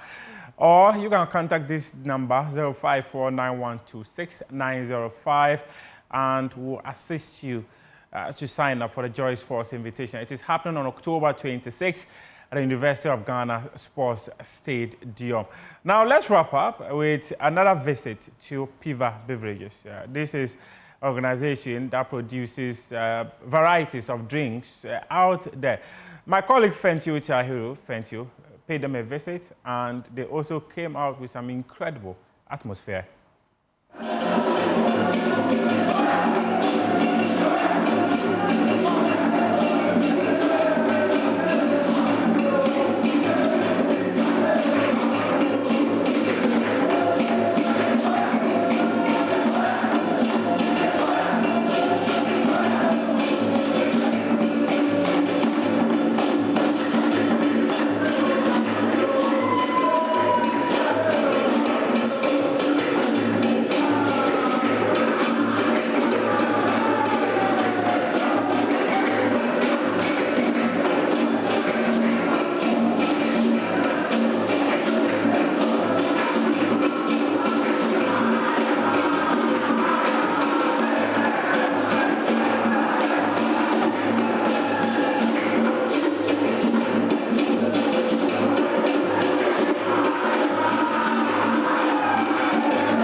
Whoa, ladies and gentlemen, welcome to Piva Beverages! Piva Beverages! Man, we are here. The Joy Sports Invitational is building up, and today we are visiting Piva Beverages, who have shown us enormous energy. Is this the football team or the basketball team or every team song? Every team song, every team song. Where are the swimmers? Where are the swimmers? Who is a swimmer here? Hey, you're a swimmer. Table tennis, volleyball, basketball, football. Ah! That's right. Listen, what are Piva Beverages? I see a lot of orange, a lot of pink, a lot of red, a lot of yellow. What are Piva Beverages? Who is? Chairman. How far now? The way you are dressed, like you're a big man here. What's your name? My name is Courage. You are? I'm the brand manager for Piva Beverages. Fantastic. Piva Beverages, what do you do? So Piva Beverages, basically, it's one of the newest additions when it comes to brand for Finam industry. And for Piva Beverages, we have a few of our flavored drinks. We have Piva Orange, we have Piva Cocktail, we have Piva Tangy, and then Piva Grape. You know, so. One of the beautiful things is that we had the second lady of the land joining us when we had the City Business Olympics game. And then one of her favorites was the Piva Tangy. That's right. You know, so I'm also standing on that solid. You know. Piva Tangy. Piva Tangy. That's right. Listen, one for Piva Tangy. Listen, on October 26, Piva Beverages will be battling with several other tens of companies for the big prizes. So then the question is, what are you going to win? Football, volleyball, basketball. What about the 4x100 meter relay? Swimming, table tennis, lawn tennis. There is one gentleman who does well when it comes to the tug of war. Where is he? Tug of war.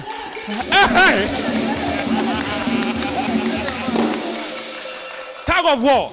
You are the champion. Yes. Tell me, is it tug of peace or tug of war for you? So ideally, with Piva, everything is peaceful. But when we meet you outside, it's war. Hey, What about? There's also he does look fit. He looks very fit. Yeah. But there's also arm wrestling. Okay. We have also introduced arm wrestling. Wait. Hey.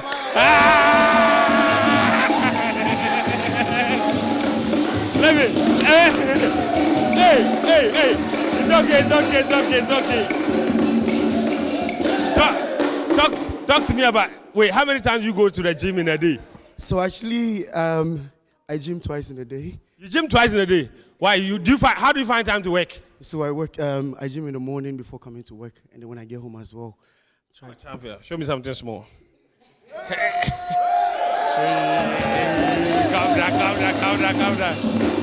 But you know, ultimately, the most important competition is the CEO penalty shootout.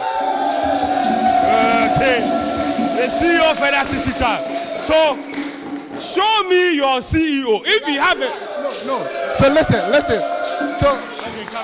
So before our CEO comes, there's something very interesting about him. Okay. I know some of you have watched some footage online, but listen.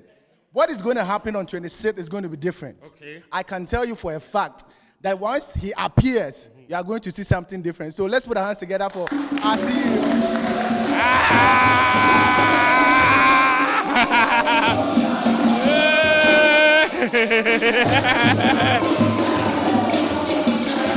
That's right. Hey. Okay, CEO, welcome. They say you have a certain reputation, and the reputation is not good. But you have been hiding and training in order to redeem yourself. What have you been doing between the last time and now? Yeah, I know last time I didn't work out as expected, but that was my maiden event, and I've learned a lot. Yes. You went to one of the sponsors and said they were in the bush. That's right.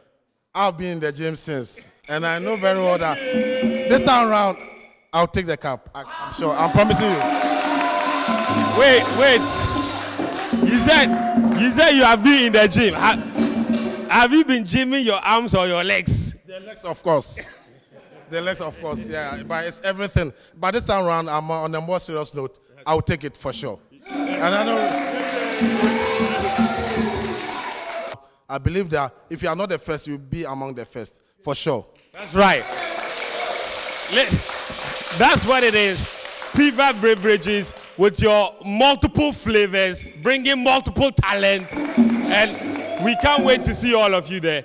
But one last thing. Ladies and gentlemen, who are we? Piva Beverages. Joy Sports Invitational. That's right. We'll see you on the 26th of October, live at the University of Ghana Stadium. Piva Beverages will be representing as both sponsors and participants. We'll see you there.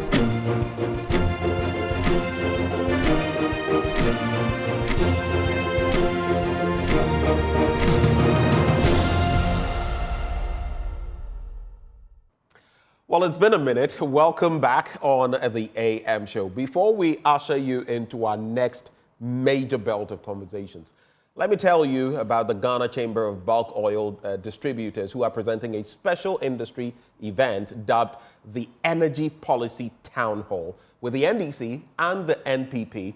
And this event is slated for the 11th day of October 2024 at 10 a.m. at the NDC, with the NDC on the 16th of October at the UPSA Auditorium each day. Now, this is an energy industry event where representatives of the political parties will be granted audience with key energy industry stakeholders to present their manifesto policies for the sector. The party representative will be required to make a 20-minute presentation and subsequently be engaged by an audience of experts and industry operatives in a dialogue. you want to join that conversation. But also, the government of Ghana, in collaboration with UNESCO, will host the 2024 Global Conference of the International Day for Universal Access to Information in Accra, Ghana.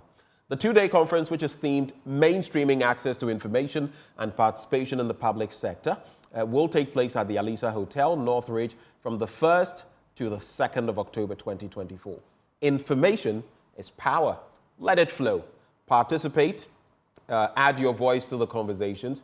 You can follow the discussion on our Facebook pages, the Ministry of Information, UNESCO, and the RTI Commission as well. But before we segue into the conversation, let me celebrate a few people this morning. Happy birthday to Ma Gifty Emisa, the district women's leader at the Church of Pentecost Mountain View Worship Center and CEO of Gifrey's Electricals. Mame, the Lord continue to bless you richly and also cause his face to always shine upon you. We love you. It's from Bridget, Emmanuel, and your grandchildren. Mame Gifty Emisa, God bless you. Happy birthday. Happy birthday as well to Mrs. Nokodia, CEO of Lowe Lentas. If you're doing it the German way, then Lowe Lentas. Happy birthday to you, Mrs. Nokodia. And finally, from Beryl Richter, Pearl, and Belinda, happy 70th birthday to Irene Sarah Hesse of Osu Akweje. Irene Sarah Hesse of Osu Akweje. The messages continue to age gracefully and in good health. We love you very much, Mommy. And it's from your children, Pearl, Belinda, and Beryl Richter. Well, at this point, we present you one of our major conversations. It's a conversation with the ace economist, Kwame Pianim, also a member of the New Patriotic Party. What does he have to share this morning on the economy, the state of affairs? He'll be interacting with my colleague, Samuel Kojobrace. Enjoy. Several issues of national concern at play now. With some few days to election, a lot of people are calling for real actions. You know of the fight against Galamsey, where people are calling for the declaration of the state of emergency. You know of the demonstrations that people have done and the arrest thereof, and all the issues about Ghana's progress in terms of our democracy. Today we are lucky to be joined by a statesman who's really been around for some time, helped shape the destiny of this country, and he's still around helping shape the future of this country. And I'm glad to have with us the venerable Kwame Pianim to have a chat with us. He's an economist, but as a statesman, he cut across all the other areas. So I'm grateful to you, sir, for agreeing to speak to us. You are welcome. Let's start from our democracy, for example. You've been around for a long time. You've seen the metamorphosis all these years. What do you make of where we are as a democratic state? I think democracy is always is aspirational.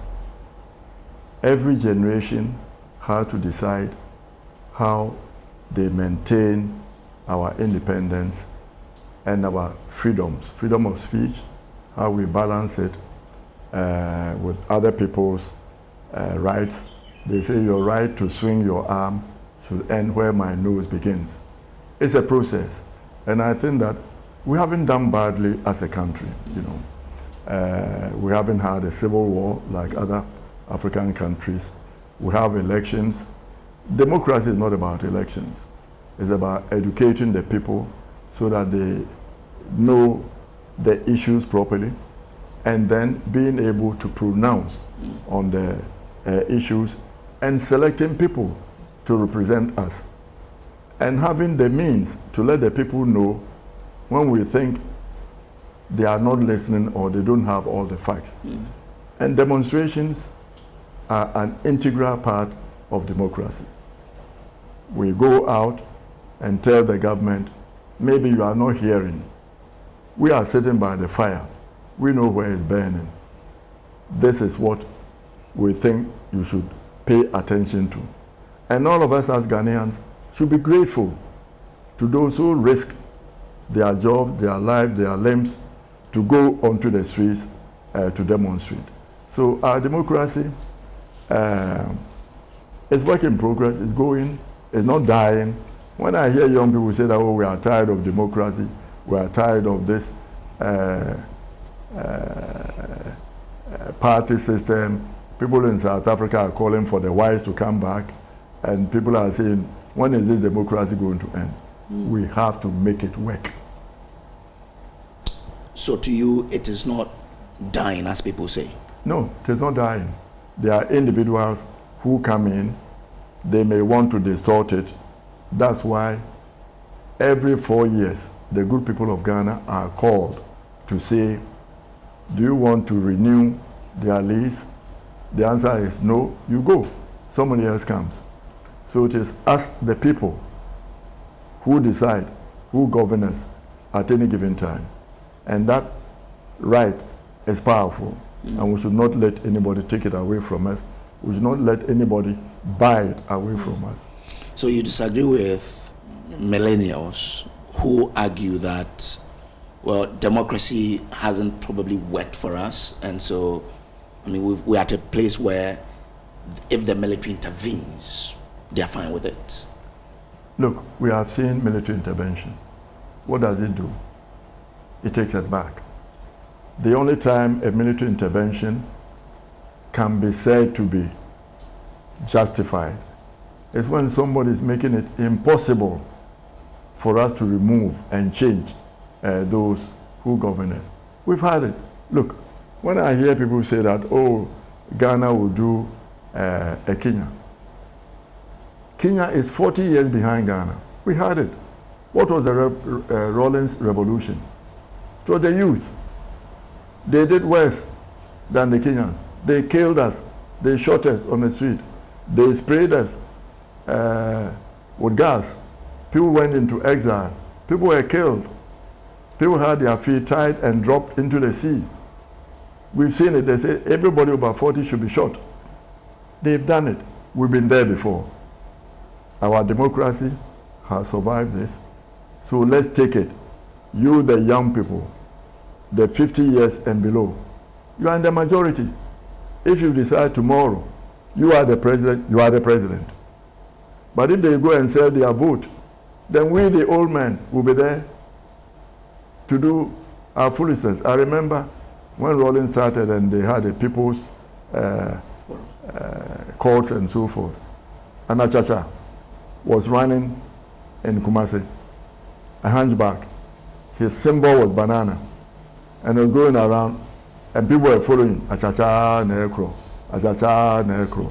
One day Achacha stopped, Asafo. He said, those of you wise people, if you don't participate,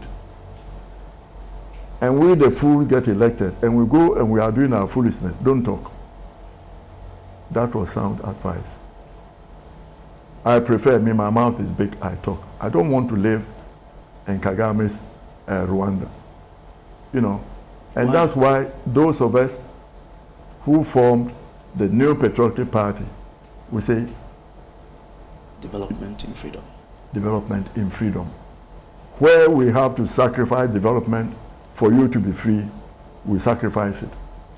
So we develop as long as you are free, because the freedom is vital to our democracy. I mean, Kagame's Rwanda is the toast of the world, and you say you don't want to live in it? No. Isn't it better than what we have here in Ghana? No. I'm free to speak. If I spoke against Kagame and I ran away to South Africa, he's going to come and kill me. There's a friend of mine who used to work for the World Bank, and he was always praising Kagame, you know, Ghana, we should go there. I say no. And then a friend of his who was working for Kagame went again, then he ran away to Johannesburg. They went and killed him there. I don't want that. I was talking to my friend, Ethiopian, who was for the IMF. They were doing very well. I said, you are doing well. And say, no, we haven't solved our tribal problems. We haven't solved our constitutional fundamentals. Look at Ethiopia, that was doing very well. They fought, they destroyed a lot of the things that they built. And if Kagame doesn't get it right, they will fight again and destroy all the things that he's building. We in Ghana, we've laid the foundation. Social, political cohesion. It's difficult, we are getting there. But Ghanaians are Ghanaians. When we are playing soccer against Nigeria, everybody's wearing the Ghana flag. Whether you are from Timbuktu, whether you are from Wa, you are from Okatanga, you are from Achinekrum, you are from Ofensu. One people. And we should protect that. The people, you know, who protest, we should revere them. They are sacrificing. You sacrifice when you talk. When you're a journalist and you do the heavy, good interviews, your boss may sack you. Where are you going to work? But if you have freedom, basic, that's all we need. To have sustainable growth that is not destroyed. But journalists, when we do tough interviews, our bosses don't sack us. That's fine. That's the progress that is being made. Look at the newspapers. When Brekumbobe started, Brekumbobe, he fought for you to be here with a megaphone talking to me. They were chasing him all around. Radio Eye. He broke it. Then Chum and the others seized the opportunity, professionalized it. Now we have free press. When I was growing up, you want to do an international call, you go to post office, you queue, then they call you, then you talk. Now, the Ashani can say, you can call anybody, anywhere. Where? The Minister for Transport under Rawlings started the liberalization. Brekumbobe and the others fought. Okay? Nana Akufo-Addo made his political career as an advocate, freedom fighting, freedom of the press, talk, and so forth. That's how you, the press, we all built him up, human rights activists. And that's what we wanted, that's why we put him there, to protect your human rights so that you talk freely. So to me, it's fundamental. It's a flaw on which you build any development. I'll let us come to the demonstration, but there was something you said which, I mean, Paul Kagame, if you say Paul Kagame is responsible for killing some people, you should have evidence, because that's a hard one. That those against the regime are killed? Are killed, yes. It's evidence everywhere. Go to Al Jazeera, go everywhere. Go and talk to people. He rules with an iron fist, okay? Every country, if you are lucky, Korea, they started with military dictators. They laid the rules. This road, 2 cars, not 3. They put a guardrails. Everybody obeys. You go to America, here we're always talking about mindset, Ghanaian mindset. There's no Ghanaian mindset. I take you now, put you in London, put you in Paris, put you in New York. You obey the rules. When you go out here, you obey the rules. You urinate anywhere you want. Why? Because we don't implement the rules. We need a guardrails. You need incentive systems. And then the sanctions. I was talking to a very experienced Ghanaian policeman.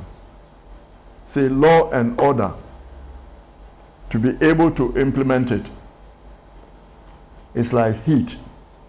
You put the heat here and say when you touch it, it will burn you. Whether you are a journalist, a president, a prime minister, parliamentarian, an office boy, watchman, you touch it, it burns you equally. That's what we need. The discipline that we need to implement laws, that's what we don't have. Okay. So with all that you've said about the democracy and the fact that everybody has the equal right to speak up, with the way the recent demonstrators, the Democracy Hub demonstrators who went on demonstration and 53 of them were arrested, How do you describe that demonstration and the aftermath? Look, we've all been young before. When young people are allowed onto the streets, tempers will rise. They may do something foolish. Somebody who is risking to warn you that this country is on the precipice, we are going to all go into a hole and be dead, and he makes a mistake. In my village, we say, question the one who is going to fetch water is the one who is likely to break the pot. You don't punish him for raising the pot. You know, if you pick them up for whatever they, in regard to a demonstration, you put them in police cells for 2 days, 3 days. Let them go. Why make martyrs out of them? Look, when we were fighting for freedom, Nkrumah and all these people were jailed by the British, what did we do? Instead of it being something disgraceful, we changed it. We say prison graduate, PG. It was a badge of honor. In the Commonwealth, most of our prime minister, presidents had to go to jail before. Those people were raising our awareness. They don't deserve to be in cells. Those who deserve to be in cells are those who are destroying the environment. Do you understand what Galamsey is doing? Sometimes, you know, when the Ghana Academy of Arts and Sciences came with their proposals, you know, they speak big English, things that do not translate well. And some of our journalists who were interviewing them also had not done a lot of research to pin them down and ask them for answers. To break it down. Break it down. I say, okay, if this Galamsey is polluting the waters, what foods are absorbing these heavy metals? So if I buy yam, I said I bought yam, it was cooked, I cut it, it's not white, it's sort of yellowish brown. Is yam, the tubers, cassava, cocoyam, are they able to take in these heavy metals so that when I eat it, I'm eating heavy metals? The lady, the professor on aquatic biology said, when you are eating the fish, it may have some of these, and lobsters, some of these heavy metals may be there, you eat it.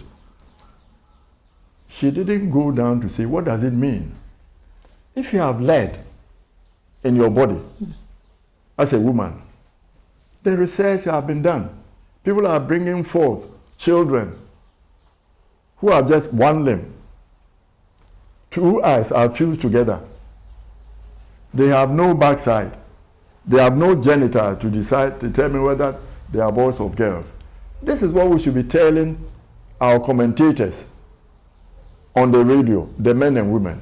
This issue is too big, it should not be politicized. It's a national issue. Do you want your wife, your sister, your mother, your cousin to wait 9 months to have a baby to deliver this monster? What does it do to them? And health-wise, you are ingesting mercury, cyanide, and all these heavy metals. Your kidney, those of us who have just one kidney or one and a half, your kidney, your liver are being destroyed. So it doesn't matter how much money you are making on Galamsey, walking through the water, eating, even the water touching your skin and going in. You'll be dead in 4 years, 5 years. Is that what you want? But this is the information we need. If I'm eating gardeners, Kontomire and Apim, the plantains, the CSIR should be doing research now. They should telling us, the Food and Drugs Authority, Ghana Standard Board, should be telling us now, those of us eating gardeners, what fruits, watermelon, pawpaw, mango, what fruits should we be careful about eating because they absorb these heavy metals that will kill us. When you put this information in a way that our journalists understand and our journalists interpret it to the broader people, you are educating all of us. What do politicians on votes? If I'm going to die, and I hear you, a politician, you don't have a proposal to solve this, they call it existential threat. It means it will kill us. All of us. All of us. If it's existential threat, Ghana, there will be no water here. We'll migrate to other people's land to go and fetch water. All of us, you are drinking water bottled here from Pong or from Wager. They cannot remove heavy metal from it. Ghana Water Company should tell us that. So you and I are ingesting that. Those few people who've made a lot of money from it, the high politicians, may be drinking avian water. Do you drink avian water? No. Also, all of us are compromised. So if a politician comes and says, this existential threat, I do not have a proposal, credible proposal for resolving it in 6 months' time, he is not competent to govern this country. But all of them have put forth proposals. Who has put forth proposals? I've seen Mohammed's proposal. Who else has put forth proposals? I've seen the Dr. Baumia Alan too has done I haven't seen Baumia's proposal. Okay. What has Baumia said he will do about it? About setting up, providing funds for these small-scale miners, because it is because they don't have funds, that's why they engage in the illegality to then upscale into large-scale mining. Look, alluvial mining, illegal small-scale mining, should be stopped completely. Okay. There is no economic, social, political reason for doing it. When I was young, when it rains, Fantino Bompata from Prempeh Assembly Hall, you could pick nuggets from the ground, gold nuggets from the ground. Okay. The land is used for agriculture. If there is cyanide, arsenic pollution, it goes into the fruit, cocoa. There will be residue. A time will come when the people who are buying our beans will say they don't want our cocoa because the residue, the cyanide, the arsenic residue is too high. Our fruits, if they get into it and the scientists will tell us, they may not want it. So agriculture is dead. If you don't have food security, means feeding yourself. If you don't feed yourself, you are not a country. Where is the water irrigation for irrigating our farms? It will not be there. So your health is important. If water is polluted with lead, you know what lead does to your brain? It means you are going to be bringing forth imbeciles, people who cannot think.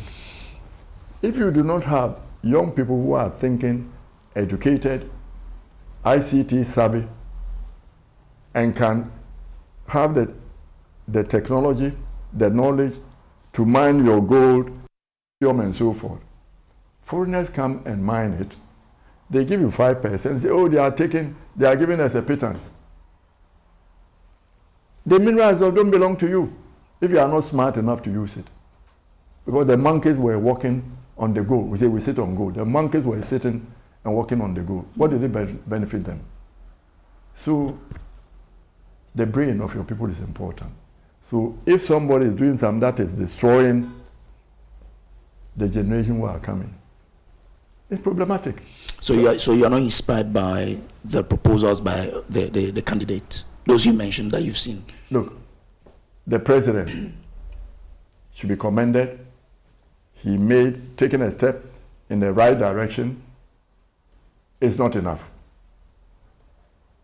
We want the president to feel, because we say that, oh, it's not this government that is responsible for the galamsey. It started gradually. Rolling time, they shot a whole lot of people who were doing galamsey. It didn't stop them. Oh, really? Benton Williams, when he was chief executive of State Gold Mines, he decided employment in the State Gold Mines, the natives there, 10% of all employment was blocked for them. Some of the mines were giving part of their concession to the small-scale people to say, you mine it. Tailings, when you finish, what was left? people were doing, until Sam Jonah became CEO of Anglo Gold Ashanti. Then he took the tailings, brought a new technology, bleached it, then they started taking the gold from it themselves. It was small, it's built up. Now we reach a critical mass. We are at the edge. One more step, we are in. Look at our rivers. I don't know how old you are, but I don't think you've seen water. Our rivers and copper, you see, then you can see the bottom. You can see the fish. You can put a trap in it. All our fish, I hear that all our fish are gone. I travel from Sunyanaba Road, coming through Barakesi, Abreport Junction. Except for Barakesi, all the rivers, muddy little spots. Is that what we want? So it reached a crisis. When the airline to mine gold from the forest reserves was laid down, you know what a legislative instrument is? You put it like PURC want to increase tariff. They prepare a legislative instrument, they put it there, Parliament. 21 days, if nobody comments or objects, it becomes law. All of us were sitting here. I'm also responsible. But did anybody know that airline was in Parliament? How many people knew? It doesn't matter. That's what you people, investigative reporting is all about. Weren't the 275 representatives of us in Parliament, didn't they see it? That's what they are paid to do. They didn't tell us. And those who are activists should have been able to say, this poses danger to our forests. When Frimpong Boateng was talking about it, and the police, the intelligence, asked him to report there, how many of us joined him in protest that this guy is protecting the land and soils, which we are just caretakers. We are supposed to protect it and hand it over to generations yet unborn. But the Office of the Special Prosecutor called him to provide further details. It wasn't something that then we could have joined him because we felt he was being arrested. It was only an invitation by the Office of the Special Prosecutor. Yeah, but I mean, when someone is invited, he had to go there and sign his name, and he bailed himself. Did you know that? He brought someone to bail him. Who should have gone there? Or should have protested? And then the government said, hey, maybe the issue he raised is, he's a member of the Ghana Academy of Arts and Sciences. The Ghana Academy of Arts and Sciences has been issuing this. I think the one I heard very clearly was Professor Mrs. Mama Enswa Mensah. That, look, this problem is coming. We didn't do anything. But you see, to me, this crisis just shows that we have to change some of the ways we do something. Okay. There are lawyers in the Academy of Arts and Sciences. They should reach out and get some communication experts, professors in communication there. So when they are communicating with the people, things they think are important, they should communicate in a way that the average person understands. Simple language. Ecocide and all these things is big. People don't understand it. And then, also when they finish the lecture, have a press engagement. If they think it's of existential threat to us, have a press engagement where leading journalists, editors are invited, all regions, and then you give it to them. This is the problem. This is how you reach out. You don't just send a letter to government. When the people hear and the people are agitated, the government will hear. Okay. So it's a lesson. That's a lesson I learned from the corporate world as chairman of United Bank for Africa, Ghana. When a mistake is made, we do a detailed analysis. No lies, no pleasing anybody. Was it a system failure? Was it lack of policy? Was it a human failure? The human failure, was it motivated by greed, fraud, ignorance? If it is ignorance, you know how to educate the people. If it's greed, you need to get a person and sack the person and correct it. So all of us made mistakes, from those who issued this airline, from all of us who didn't see it. It is not one political party. Okay. All of us should sober now. We need to halt, pause, reflect. So the president is right in saying, I'm putting a halt. The Ghana Academy of Arts and Sciences said, put a halt on that. So we freeze all licenses, freeze all operations, not for 1 year, 6 months. Everybody who's running to become president should tell us their proposal now, what they are going to do about it. This entails scientific research. The medical doctors should tell us what it's doing to the genetic reproductive systems of our women who are there, and the women and all of us here in Accra who are eating the food. And then the geologists should come tell us how it is impacting the soil for agriculture. And then when you have this, a presidential commission, and those who are not president yet can say, I'm setting up a committee of scientists, technologists, lawyers to look into this. When I become president on the 7th of January, I'll convert this into a presidential commission. Their results will come within 3 months. I have this right solution that will solve this problem for all of us. So this is like the pact that Labour called for, which the presidency says we are ready to commit to a pact. Is that what you're looking for? That all the candidates should commit to a pact? That I don't want them to commit to a pact. Okay. Action program. It's action. Look, it's here. If you want to be president now, and you don't know how you are going to solve galamsey in Ghana, you are not competent to be president.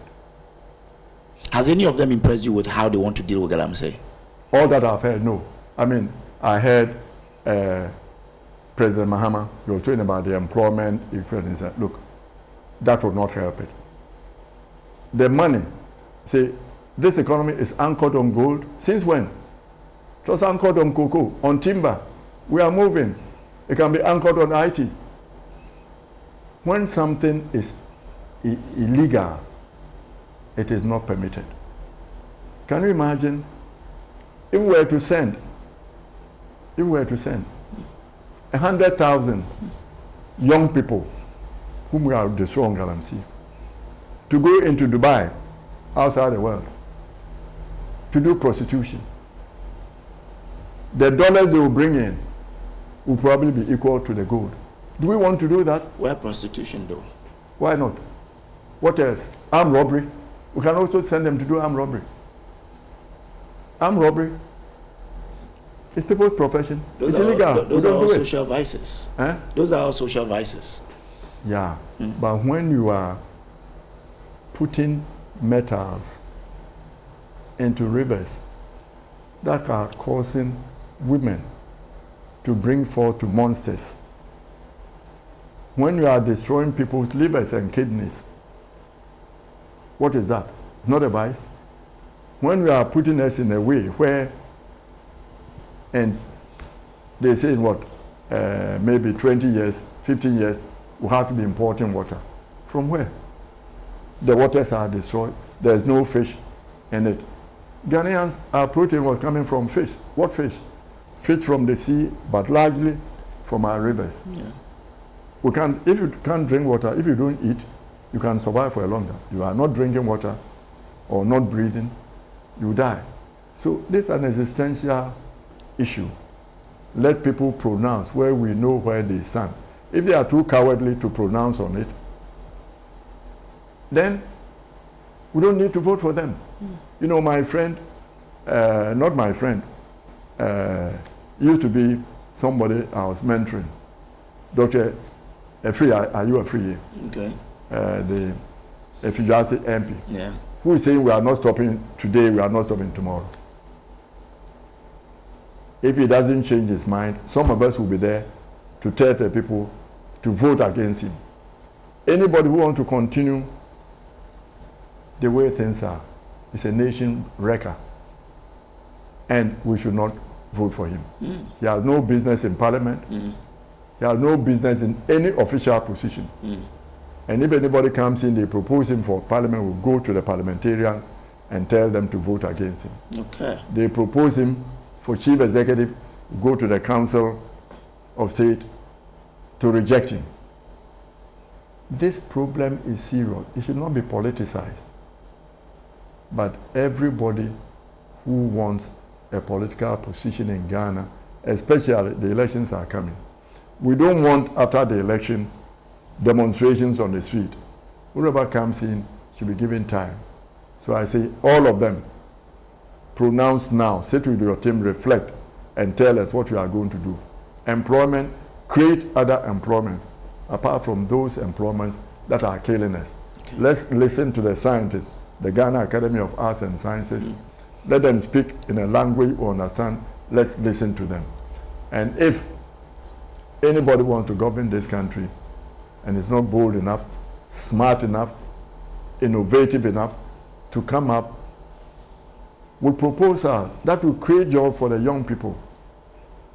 Those of you 50 years and below who are going to be having children, when you close your eyes, look at that baby with no limbs, no arms, with no backside, no genitalia. That's what you are going to have. That's what is facing us.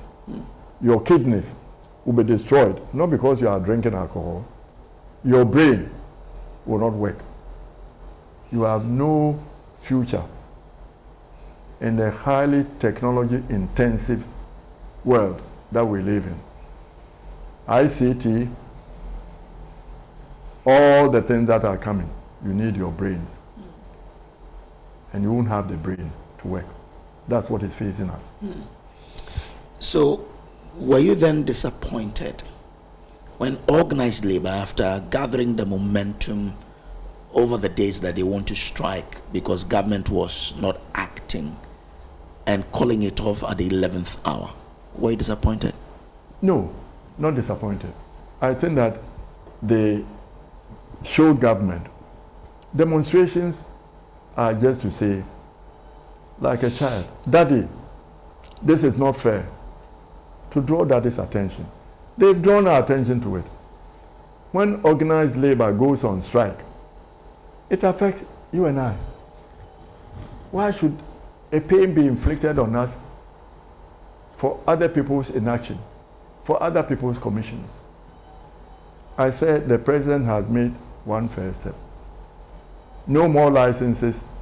All the licenses that have been issued on so-called small-scale mining, community mining, mining in the forest reserves, mining along riversides, mining in rivers, stop immediately. It's a criminal offense to do that. If anybody is caught, he should be dealt with. But the president said this about 6 months ago, that forests, reserves, and river bodies are red zones, which means that nobody should mine there, but it didn't stop anything. Yeah, but you see, when it is said, that's why I said the president has done his part. You and I should also do our part. I think that the media has been excellent leaders in this. They go there, they show us what the water is like. I saw one which was fantastic. They show the pristine water, clear water is flowing in China. They show ours. It's showing all of us. It's showing the illiterates in the villages. All of us. It's not big language, it's photo. We see it. We should continue. It's existential. Maybe people are too queasy. They don't want to show the picture of these babies. But we should show them. We should show the young people who have kidney problems, who are dying. Those boys who are working on the mine, when you go, they say community, they say the chiefs. How many chiefs have an army? People are there, they are armed. The chiefs can do nothing. And people say, oh, let's hand over the lands to the chiefs and the president to govern. It doesn't make sense. Before you get a mining license and you issued a prospecting license, before they even issue that, they send a document and paste it around the area you are supposed to go. People see it, the chief see it, the young people see it. That's when they are supposed to make a comment to say this and this is what it may bring. That's when the activists, eco-conscious citizens, should go and say this. Those who have the knowledge will say this is what it will do. Unless you do A, B, C, D, and E. You need an environmental assessment impact. That should be done. And people apply 2 weeks, 3 weeks, they issue a license to them. Where is the environmental impact assessment that was done by EPA? From what I know, 3 weeks, I'm not sure. Do you have any who got it within three weeks? We should be able to do that. EPA should do their work. As I'm saying, all the research institutions should now actively come out and educate us. Those of us who are eating apim, kontumre, ampesi, cocoyam, and so forth, what is it doing to us? Tell us now. So you were not expecting Labour to go on strike when they declared it? No, their intention to? No. If the president had not acted and they had said they are going on strike, I would have joined them. Okay. Those who are saying that they still want to be able to be on the street to show not just government, but all Ghanaians that we have this existential threat. I'm prepared to wear a red armband in support of them, that there's a threat. It's imminent. It is now. This problem has been growing, they say, go back to 1989 until they brought in serious Chinese equipment during Dr. Kwame J's time, and then it continued. But the next time is when we issued this airline to go into the forest. In our time, that we issued 1,500 and over licenses.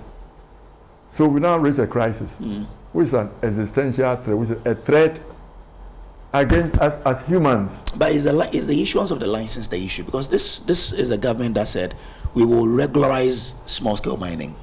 How do you do it? You only have to issue licenses. Is that not it? We cannot regularize. Okay. If anybody tells you they can formalize the small-scale illegal mine, they can regularize it, it's hotwash. Okay. Look, small-scale illegal mining is profitable because you do it, and who bears the cost? The society, not you. Yeah. If they have to invest money to clean up the heavy metals they put in the ground, which is the cost, if they have to bring people, clean it up, and then plant things to absorb the heavy metals from it, it's a cost. The air that they pollute when you burn the mercury goes into the air, some go into the cell. If they have to pay, the woman with that child, anywhere they sue them, and they have to pay. If they were bearing that cost, then I'm saying it's not profitable. It's profitable because you take a shovel, you take a pickaxe, you go, you dig, you hide in a room, and you burn. Yeah. These people haven't done chemistry. They don't understand what burning this metal, which is going through your nose, what it's doing to your body. They do not understand it. How do you formalize it? You cannot formalize it. Because when you formalize it, it becomes too expensive, they won't do it. Okay. So if somebody says, I'm going to formalize it, I'm going to deliver it. No. But the licenses are given to the small-scale miners so that they will do what the Minerals Commission says they should do, responsible mining. If you don't do that, it goes against you. I know that small-scale miners, after you finish mining in an area, you have to reclaim that area. But we are talking about the illegal small-scale miners, people who have no license, right? All of it is okay. Those who are doing the mining in the waters and so. Look, if Minerals Commission were doing their work properly, they would have been in the field monitoring the activities. EPA should have been in the monitoring whether the environmental standards they give to them are being complied with. Okay? Look, when you are in government, you should not try to micromanage, but you micro-monitor. to see things are wrong. Forestry Reserve, what are they doing there? So the president has said taking the right steps, but we need more. Should have removed all the commissioners at the Minerals Commission. Forestry Reserve, all the people about it, remove them. Then we know that, they were non-monetary. Why ask the minister who's been doing this, that are led to this disaster, to be the one you are asking to monitor this cleanup? We need an independent presidential commission of scientists, doctors, engineers, geologists, social scientists, politically minded people to sit and say, solve this problem 6 months from now until. And if those running for the presidency then commit that this is serious the way the president wants to do it, when we come, we'll renew the mandate of this presidential commission. And when they finish, we'll take a good look at it, and then the Fifth Parliament of the Fourth Republic, their priority act will be to legislate so that we have a holistic, medium, long-term solution to this. Okay. And also, the president should have added, NIPU should add, we'll consult with our development partners, those with the technology and the resources, to help us to go and clean up the heavy metals in these river bodies and dress up the land to its pristine level. Then we know people are serious, people are thinking, people are acting. But if you're a presidential candidate and you say that you are going to continue this because it creates jobs, we should die, who are going to do the job? The young people. So those of you 50 years and below who are going to be having children, you are the majority in this country. When you are voting, don't vote for somebody who will bring you gold for you to die, for you not to have a child to have your name, not to have a child to inherit your father's name, if you respect your father. Because your legacy is your name, if your name is worth anything. Because when you do something wrong, or in 10, 15 years, when you want to become president, and you think people don't know you, people will say, in a brace, that's useless, That's what they will say. So your name is the most important thing. And tell all those 50 years, the women and below, the commentators,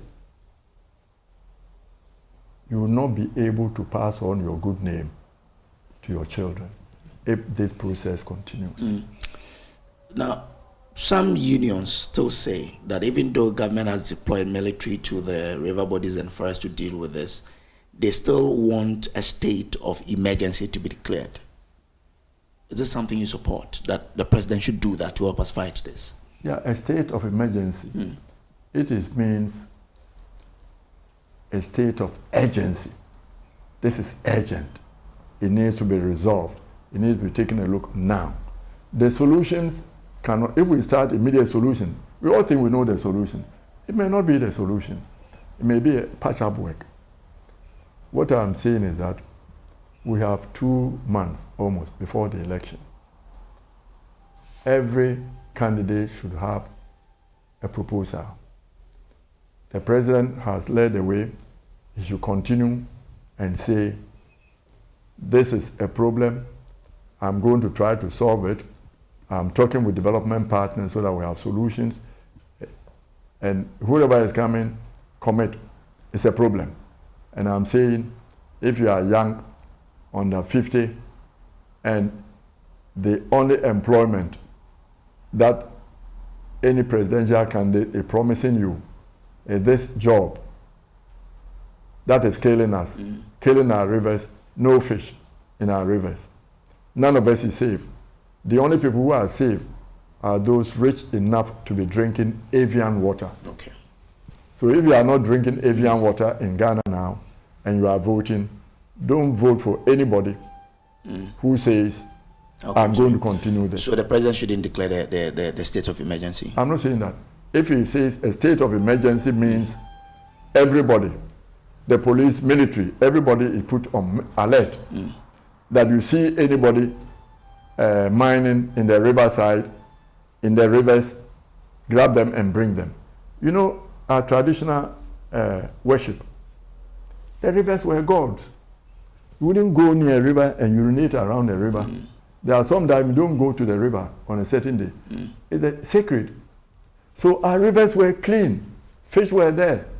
As you go and swim in it, you put your hook, you catch fish and go home. Now we are destroying with Christianity and Muslim religion. Why? Why those who brought the religion to us?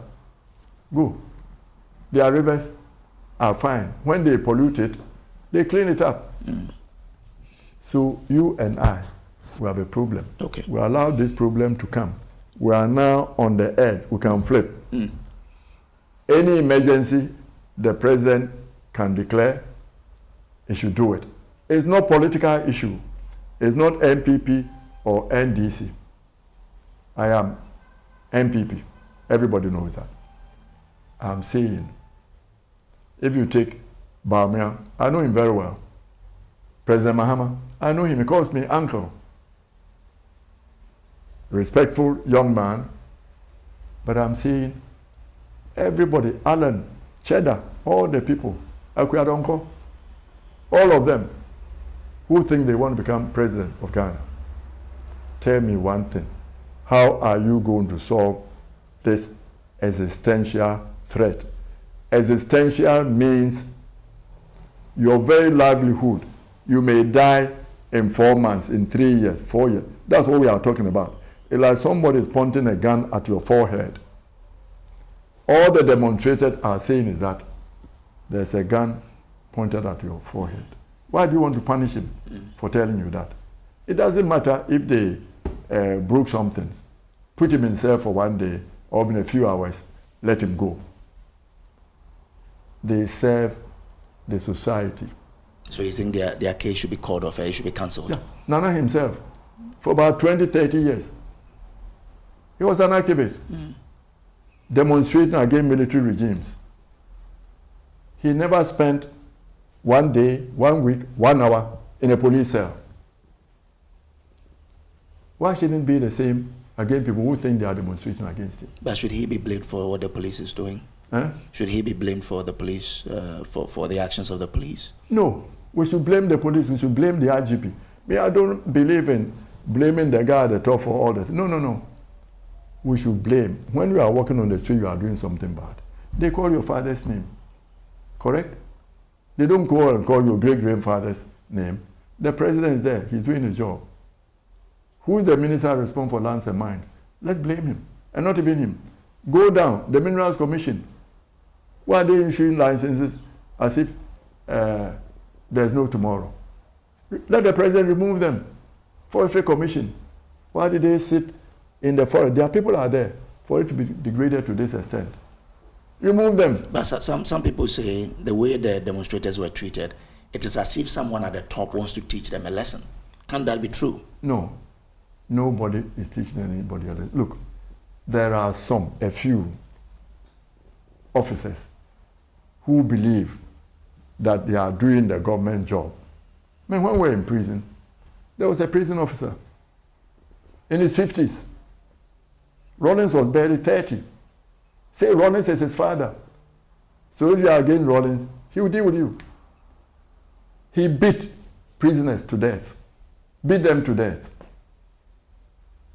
And yet, when civilian constitution came in, this guy was made president of the Ghana Olympic Committee. I felt sick to my stomach because I saw him. You know? Yes, so, but if he was rewarded for what he did, then of course he was doing someone's bidding. He thought he was doing Rollins' bidding. But Rollins didn't tell him to do anything.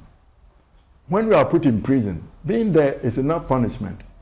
It doesn't say the warders should also beat you up as punishment. What I'm saying is that the police, when they go on the streets, is to preserve law and order. Young people, I've been young before.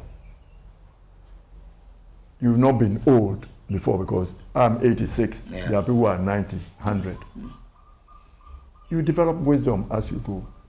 Young people have heat in their blood. So when they go onto the street, they demonstrate, they do something foolish. Okay, I heard President Kubo said, when a child errs, you know, on your lap, you wipe it, you don't cut it, you slap it on the bottom small. Putting himself for a day is enough. The president has the power of amnesty. Declare amnesty and remove them from the cell so that they go, and the guy is telling you there's a gun pointed to So you want the president to declare, to say that, well, leave them, let them go. Yeah, he says he doesn't want to interfere, but he can give amnesty. He can give a pardon. He can pardon them. He can wait for them to sentence before he does it, or before. When we're in prison, people whose cases were being heard had not even been heard. You give them amnesty and they walk. Even before the final judgment is given, the president can do that. Look, I'm saying people who speak their mind, like my friend Yahoo Tamaklo, Rekumbrobe, from Bomboa, to know these people. They are sacrificing. Their families will not be given contracts. They will not be invited to state occasions and social occasions and so forth. It's enough sacrifice. Why punish them? They are telling us, a gun is pointed to your head. It's like, Kofi, why did you jump through the window to come and tell me that? Okay. I'm going to punish you. Okay. So I've gone through the right door. Okay, all right. You say organized labor should not go on strike to demonstrate against something that someone is not acting on. I mean, they were demonstrating against government's inaction. Yeah. They said, we, the general public, should not suffer for someone's inaction. No, yeah, I said, but I say, look, I wouldn't make any rule for it. When their leadership decide they have to go, they have a right to go. But what I'm saying is that the general public, we don't have any powers. The powers we have are to join them in the demonstration.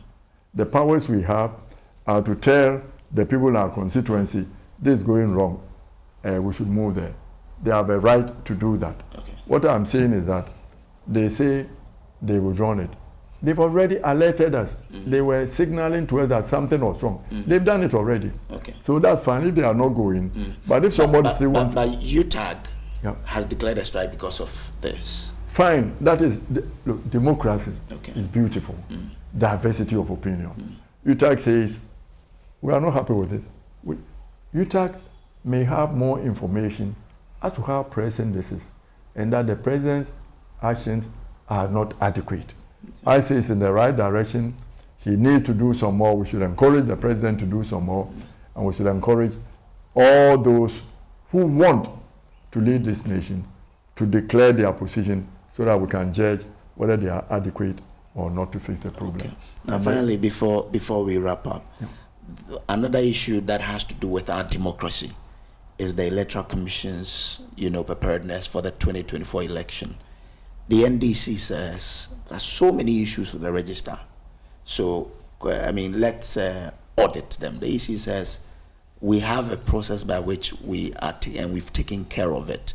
They met them as the NDC bring every evidence. The EC says we're going to ballot. The NDC says don't ballot. Let's resolve the issues. You are a statesman.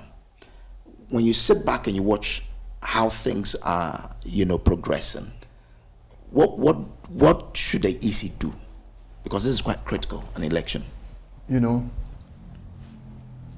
As far as I'm concerned, what is killing this nation, which if we don't get rid of, we'll never do well, it will threaten our democracy, is sycophancy. Okay? Every time at the IPAC, some of these smaller so-called political parties will come in and support the government, and the government thinks they have a responsibility to support the Electoral Commission. We do not have a responsibility. Everybody who is given a job, you are a judge, Electoral Commission, a policeman, you do the job to the best of your ability. You don't want any doubts.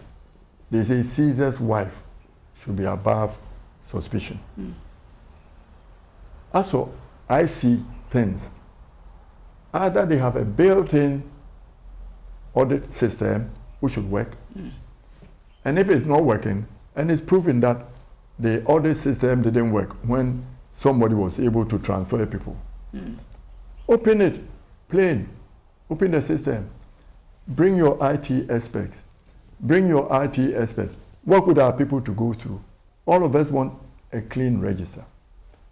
If you are the electoral commissioner, your job is not to help A or B win.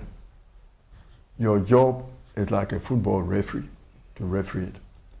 So my thing is this: don't let us be discussing this on radio, on air. So those talk a lot of, in Ghana, those who talk do not know, and those who know do not talk. Let's get IT specialists, sit down with the commissioners, IT, vet the system, so that we all know that this system is good. Human things, they may be errors, but find out the loopholes and correct them, instead of always being on the defensive. And the governments in power have always protected an electoral commission. Why? The same people. When MPP is in opposition, oh, we want the register to be set. When we are in government, oh, the register is all right. Why do we do that? Then the Kuyadonko will go and say, oh, electoral commissioner, even though she's my mother. When did she become your mother? If somebody is talking, let's sit back. Please put your information before. Electoral Commission, invite them. The Peace Council, this is the time they should get involved and say, look, madam, bring your IT person, bring your IT NDC, bring your IT person. Take a look at the audit system. Sometime, somebody would have turned off the audit system. If the audit system is working, it means when you go in at 2 a.m. and you transfer my name to another constituency, at 10 p.m., when Kingsley comes and he's the boss, he goes and the system will tell him, oh, Brace was here and he did this. Then he goes, why did you do that? And so this is my authority for doing that. So don't let us be defensive. Let the electoral commissioner, after all, the register is clean, it's good for you. Then when we finish the election, everybody bring your representative. When we finish, everything is clean. You lost, you won. In 4 years' time, those who won may lose, depending upon what the people want. Democracy is the people's capacity on an agreed regular basis to choose those whom they want to govern for them. And we should keep it that way. We don't want them, let's go and vote. If the military take over or somebody at the street take over, it's even worse. Then you and I, who are not strong, Okay. how are we going to defend ourselves? Rule of law is important, but all of us being governed under the rule and developing, making progress in peace and in democracy is good. So I urge all the young people, democracy is bumpy. It's a world system in the world, selecting a few people to go and represent all of us. But if it wasn't there, we'll have to reinvent it. It's the only way that we know to work. Communism, when you take it, you put the people there, okay, then some people become better than others. So let's continue with it. Okay, all right. Thank you so much for talking to us. My pleasure. It's been an engaging interaction with Mr. Kwame Pianim, a statesman and economist, and a member of the governing New Patriotic Party. Share a comment on our socials, and let's keep this conversation going. Thank you. Welcome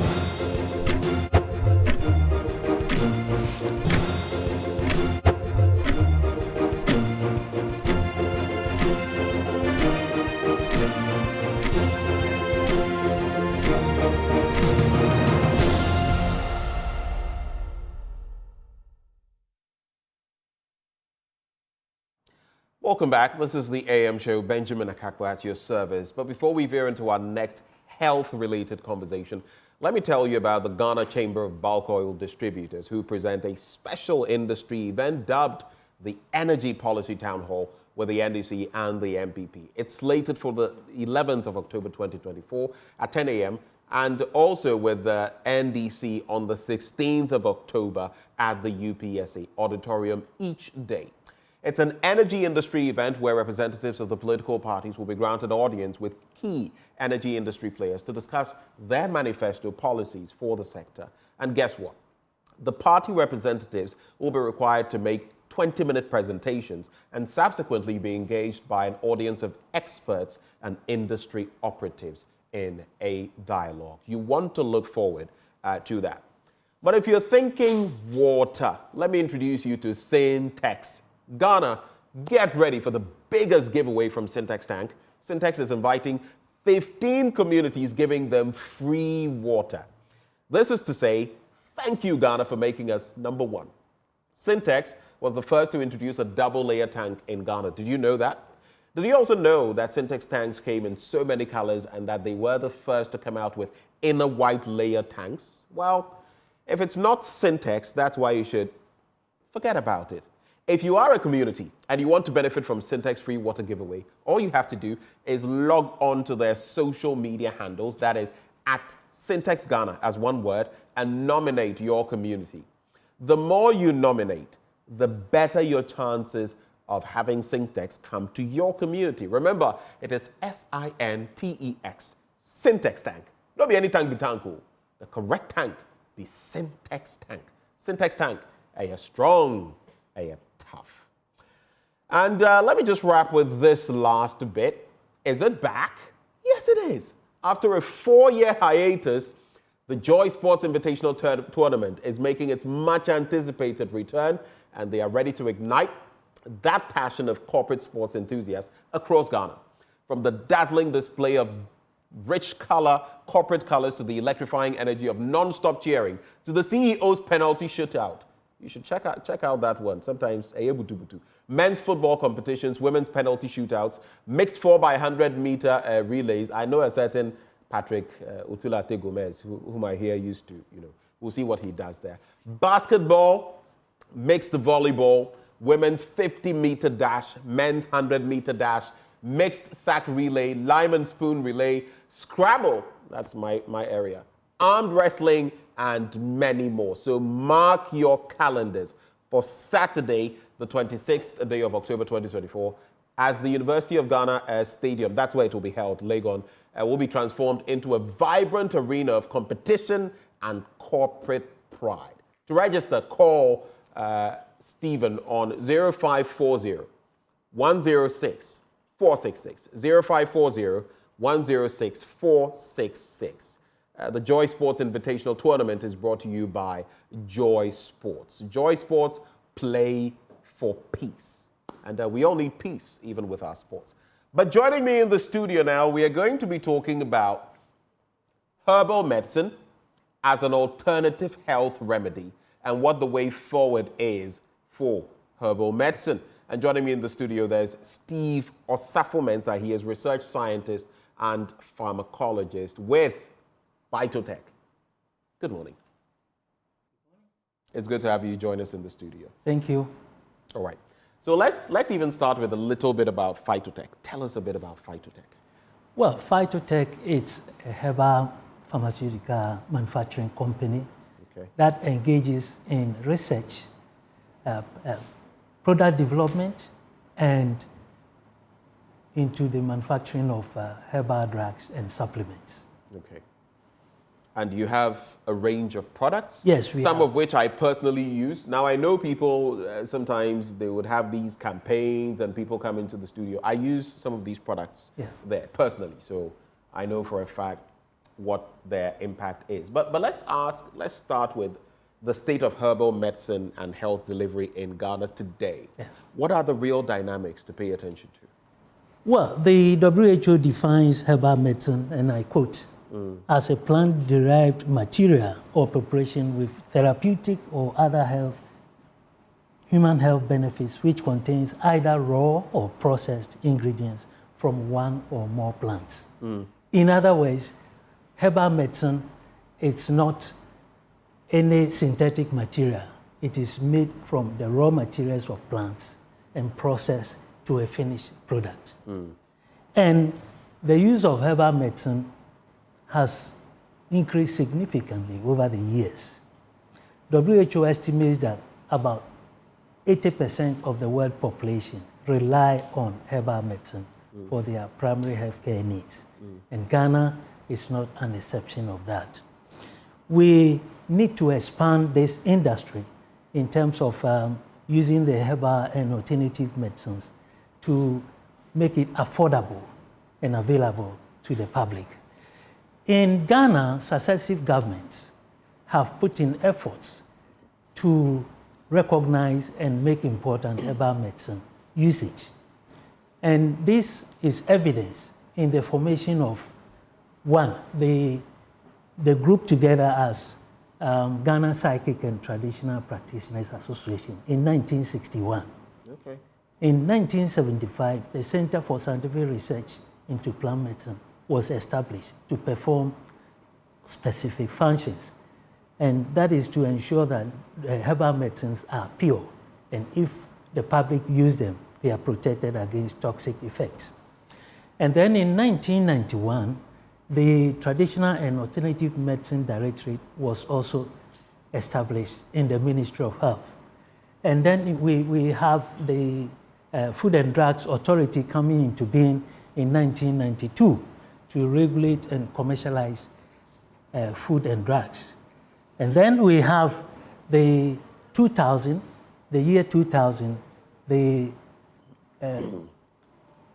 Ghana Herbal Medicine Practice Act was enacted by Parliament. Having said all this, we as consumers or in Ghana will do best to ensure that herbal medicines are used in terms of devoid of, safety and efficacy issues. And also devoid of adulteration. Adulterations and other things. To add to this, I must say that most of the herbal medicines on the Ghanaian market are not, refined enough, are not pure enough in terms of safety and efficacy issues. And therefore, we need to build up capacity to ensure that any consumer who uses herbal medicine is protected against toxicity. Right. When it comes to toxicity issues, we're looking at... And toxicity can also be seen to be poisoning in a certain way. Yes. Yeah. So we need to look at the toxicity of these herbal medicines. When we talk of toxicity, we're looking at the misidentification of the plants that are used in the preparation of herbal medicine. Right. We are also looking at contamination levels. These plants grow from the soil, and depending on where the plant is sourced or harvested, there can be so many issues, a contamination of heavy metals, and so on. Now that we are talking of galamsey. Yes, now that we're talking of galamsey, and you happen to harvest some of these plants from areas where this galamsey is going on, you are likely to have plants that are contaminated with heavy metals. And I know another thing, oftentimes dosage. Yeah, dosage. So some of them, they don't give you they say 3 whatever of the cans and everything, and maybe what you need is half of that, and yes, you kill yourself. Yes, so you're talking of overdosing, or underdosing, because the plant materials contain phytoconstituents. We call them the plant constituents or phytoconstituents, like alkaloids, saponins, tannins, and so on and so on. they make them effective for what they are claimed to be used for. So you must do a lot of studies to know how much concentration of these plant constituents should go into the herbal medicine. So all of these are essential elements of, phytomedicine or plant medicine that you've brought to bear. Yeah. What role has phytotech played in all of this in terms of healthcare delivery in Ghana? Yeah. The phytotech company, as I said earlier on, is a herbal pharmaceutical manufacturing company that is engaged in research as one, 2, product development, 3, production of herbal drugs or supplements. The research involves being able to identify the pharmacological active ingredients in the plants, and also to look at how this could be, assessed easily. Because if you want to go into the production of, in the herbal industry, to produce herbal drug, you must know the availability of your raw material. Where is it readily available? How much can you harvest for commercial purposes? And you must also know the toxicity of these plants, the phytochemicals, as I said earlier on. So all this involves a lot of research, and you need to build capacity, human capacity, to do that. So phytotech goes into that. The other activity is the product development. I've worked with one of the leading beverage manufacturing industries as a head of research and development for close to 10 years. And product development has to do with, phytotech has to do with extraction, formulation, and testing of the pharmacological active materials that will be used in the production of the herbal drugs. Right. The last one is the production. As a setup, as phytotech, we have the state-of-the-art equipment, coupled with the GMPs, the Good Manufacturing Practices guidelines, as spelled out in the World Health Organization and the Food and Drugs Authority. In short, you have what it takes in this industry to ensure that what you are putting out there will not have high toxicity levels, will not compromise health, and that it will actually deliver what it says it will deliver. But tell me briefly, what is the vision, what is the mission of phytotech, and tell us about your range of products. Yes, the vision of phytotech is achieve health for all and ensure that the drugs that we are producing that reach out to the public is safe and efficacious for use. That involves a whole range of research, as I said earlier on. And once these research activities take place, it's very likely that products that are churned out by phytotech is safe, efficacious, and of quality to be used as humans or as Ghanaians. The range of products that phytotech manufactures include Prostate 60, which is used for prostate health and general well-being. We have Nitromix that is used for improving the blood circulation, the peripheral blood circulation, ensuring that the system works efficiently. We have the Phytomax that is also good for managing one's general health well-being. And then we have Omega Z for, cramps, menstrual pain. Okay. Yeah. And we have Zeta Piaro, which is also one of the products that is effectively used to manage health conditions. I see. So that's quite a wide range. Right before we cap off the conversation, where can people get these products to buy? Final words on that. Well, the products can be accessed at all the pharmacies in Ghana. You can also have it at the chemical shops, and also the product from the main company office at Manet Court. Well, We're very grateful that you took the time to join us for this conversation this morning. And you can trust Phytotech to give you the best herbal medicine you need. Joining me in the studio, we had Steve Osafo Mensah. He is research scientist and pharmacologist with Phytotech. Once more, thank you, sir.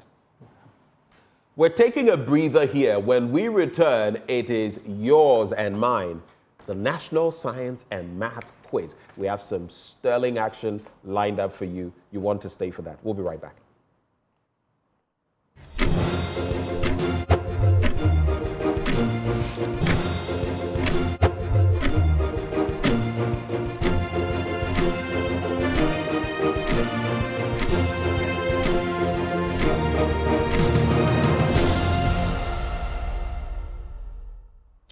Is your school representing this year? If your school is not, Baba now, sorry for you. But it's all about the National Science and Math Quiz, and the big boys and the big girls are playing, all of them in Cape Coast. And guess what? The Central Region, we're coming to you from the University of Cape Coast. Our very own Jacqueline Ahwoi is telling us about the action so far and what we can expect. Jacqueline, if you can hear me, what's the latest on the National Science and Math Quiz?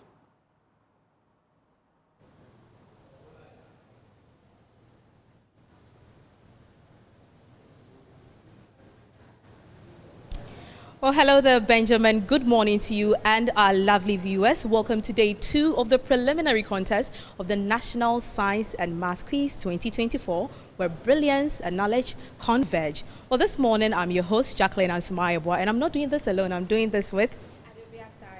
All right. Now, Adobia, yesterday we had a lot of contests. So I would want you to take us briefly through the contest that you had at the Center for National Culture. Well, great, Jackie. So yesterday's first contest was between Archbishop Potter Girls, Ejisoman Senior High, and Wenchi Senior High School. So Archbishop Potter's won the contest yesterday with 45 points. But something interesting happened. No, in the first round, they were not leading.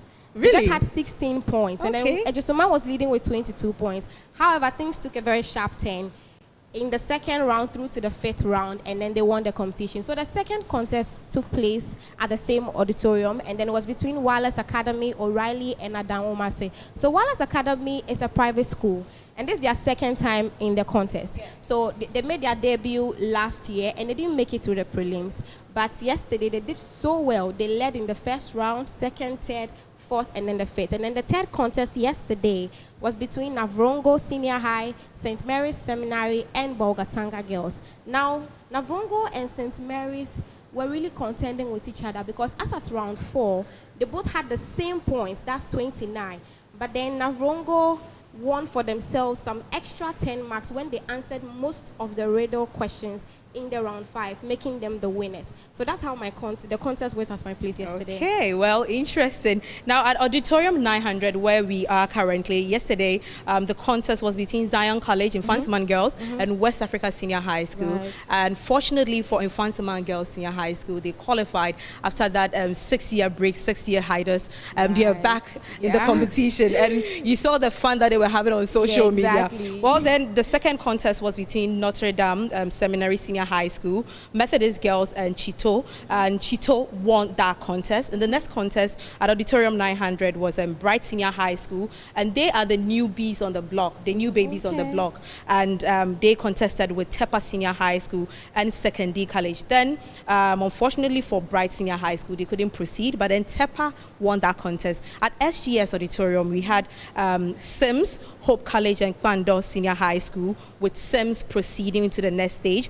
And the second contest there was Shama Senior High School, Tema Methodist Senior High School, and Bolgatanga, with Tema Methodist Senior High School proceeding. And the last contest at SGS was Queen of Peace, Presby Senior High School, and Sunrise, with Queen of Peace proceeding to the next day. So that was what panned out yesterday. But I think it's interesting to know that though some of the schools did not win the contest yesterday, they've still made it to the 1/8 stage because they, because of the marks they got. I mean, they are called the top runners, the first runners up, and then they are WAS, Zion College, Kwando, Notre Dame, Hope College. We have Methodist Girls, Ejisoman, and St. Mary's Seminary. So they didn't win the contest yesterday, but they've still made it to the 1/8 stage. Yeah, so they are runner-ups and they are proceeding to the 1A stage. Right. But for quickly running you all through the second, for the second day, which is today, the preliminary stage. Currently, we are at Auditorium 900, and the contest is already ongoing between Adontin Senior High School, Yasantua Girls Senior High School, and Tolon Senior High School. And at SGS Auditorium this morning, we have Ameniampon Senior High School, St. Mary's Senior High School, and New Jabin. And what about CNC? My place, we have Suhum Presby SHS, Fiasiman, and St. Charles Seminary. All right, now talking about the first contest this morning, Yasantua Girls, the last time they were seeded was 10 years ago. That's a long time. Yeah, that's a long time. They've been coming for the national contest. Last year they were here, last year they were here. Right. It has started, and you spoke to them earlier. What did they say? Yeah, so they were very optimistic. They said they are coming harder this time around. They are not only making it through the prelims, they're actually going to win this time's contest. So we live to see that, you know. All right. Now we have students from Tolon Senior High School. They are Please join us, Tolon Senior High. Auditorium 900. They are competing with Adontin Senior High School and Yasantua Girls. Right. Tolon Senior High School. When I say Tolon, you have a slogan, right? Tolon Senior. Do you have a slogan? You don't. You don't have. All right. But before we continue, to get the excitement, we want to hear your school anthem. So I'm counting you down. 3, 2, 1. Let's go. Okay.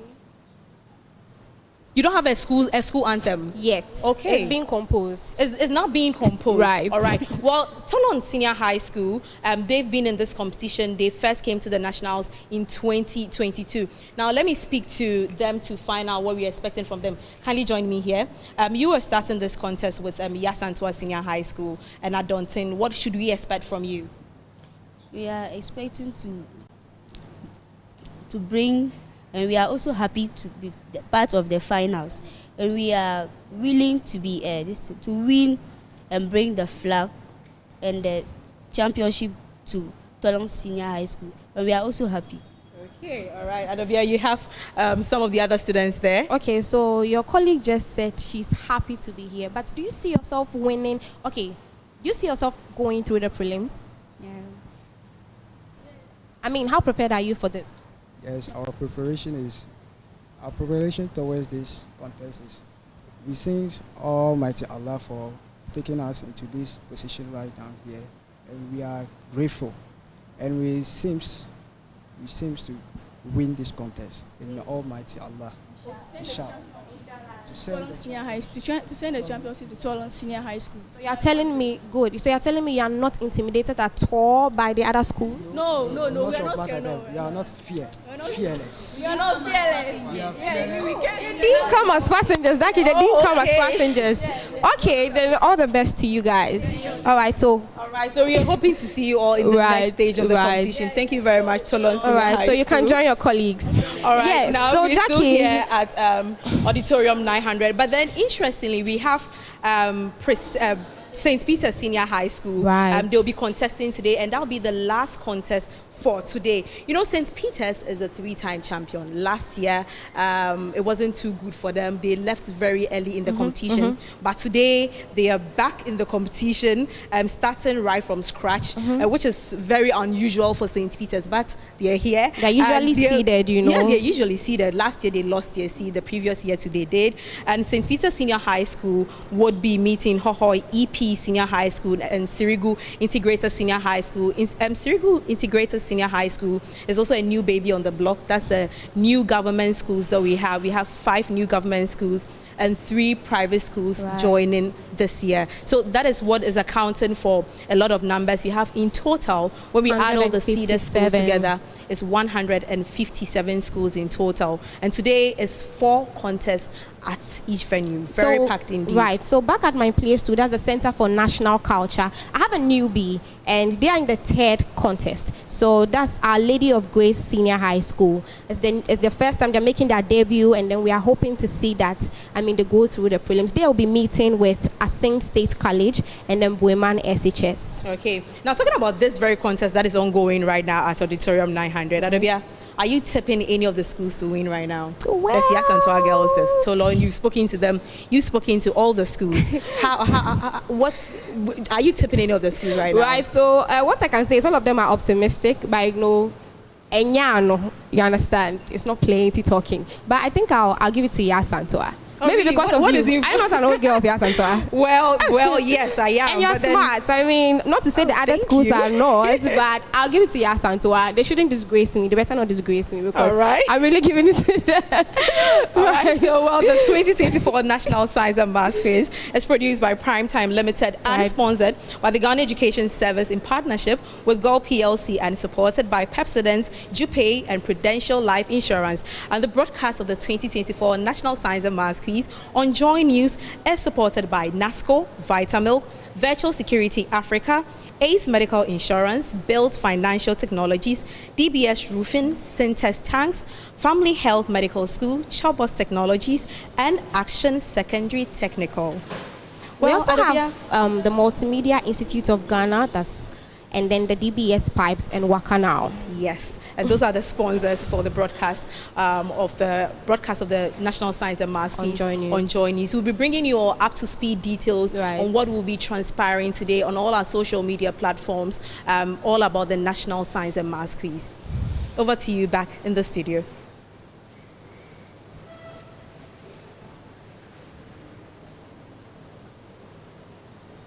Can I go?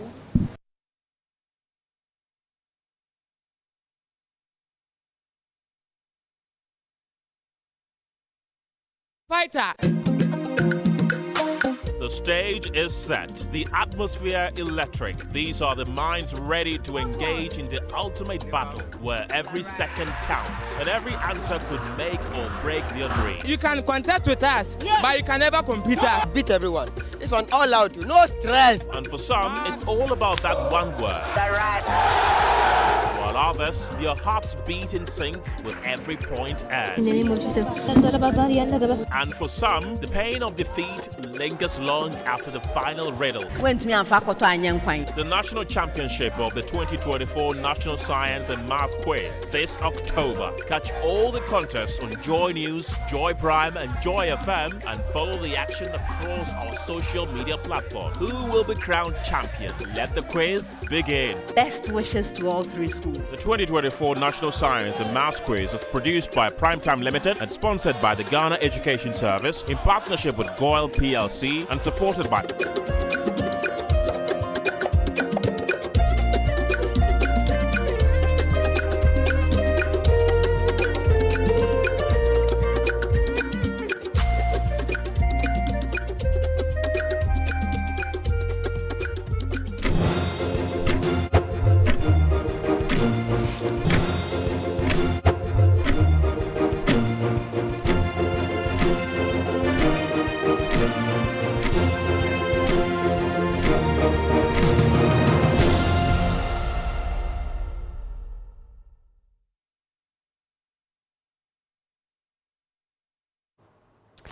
So Jacqueline and Sumaya Boa Ado Bia Asari on the beat in the central region. But you know that sound is danceable, right? Da-na, da-na, da-na, da-na, da-na, da-na, dun, dun. By the way, is your school in the National Yes, Science of course, my school is there. Your school day there. Which school? EPC Malco Girls Senior High School. Go Girls, make us proud. I think they've made it to the quarterfinals before. This year, I'm tipping that they will make it to the finals. And if they don't, somebody just come and ask me anything.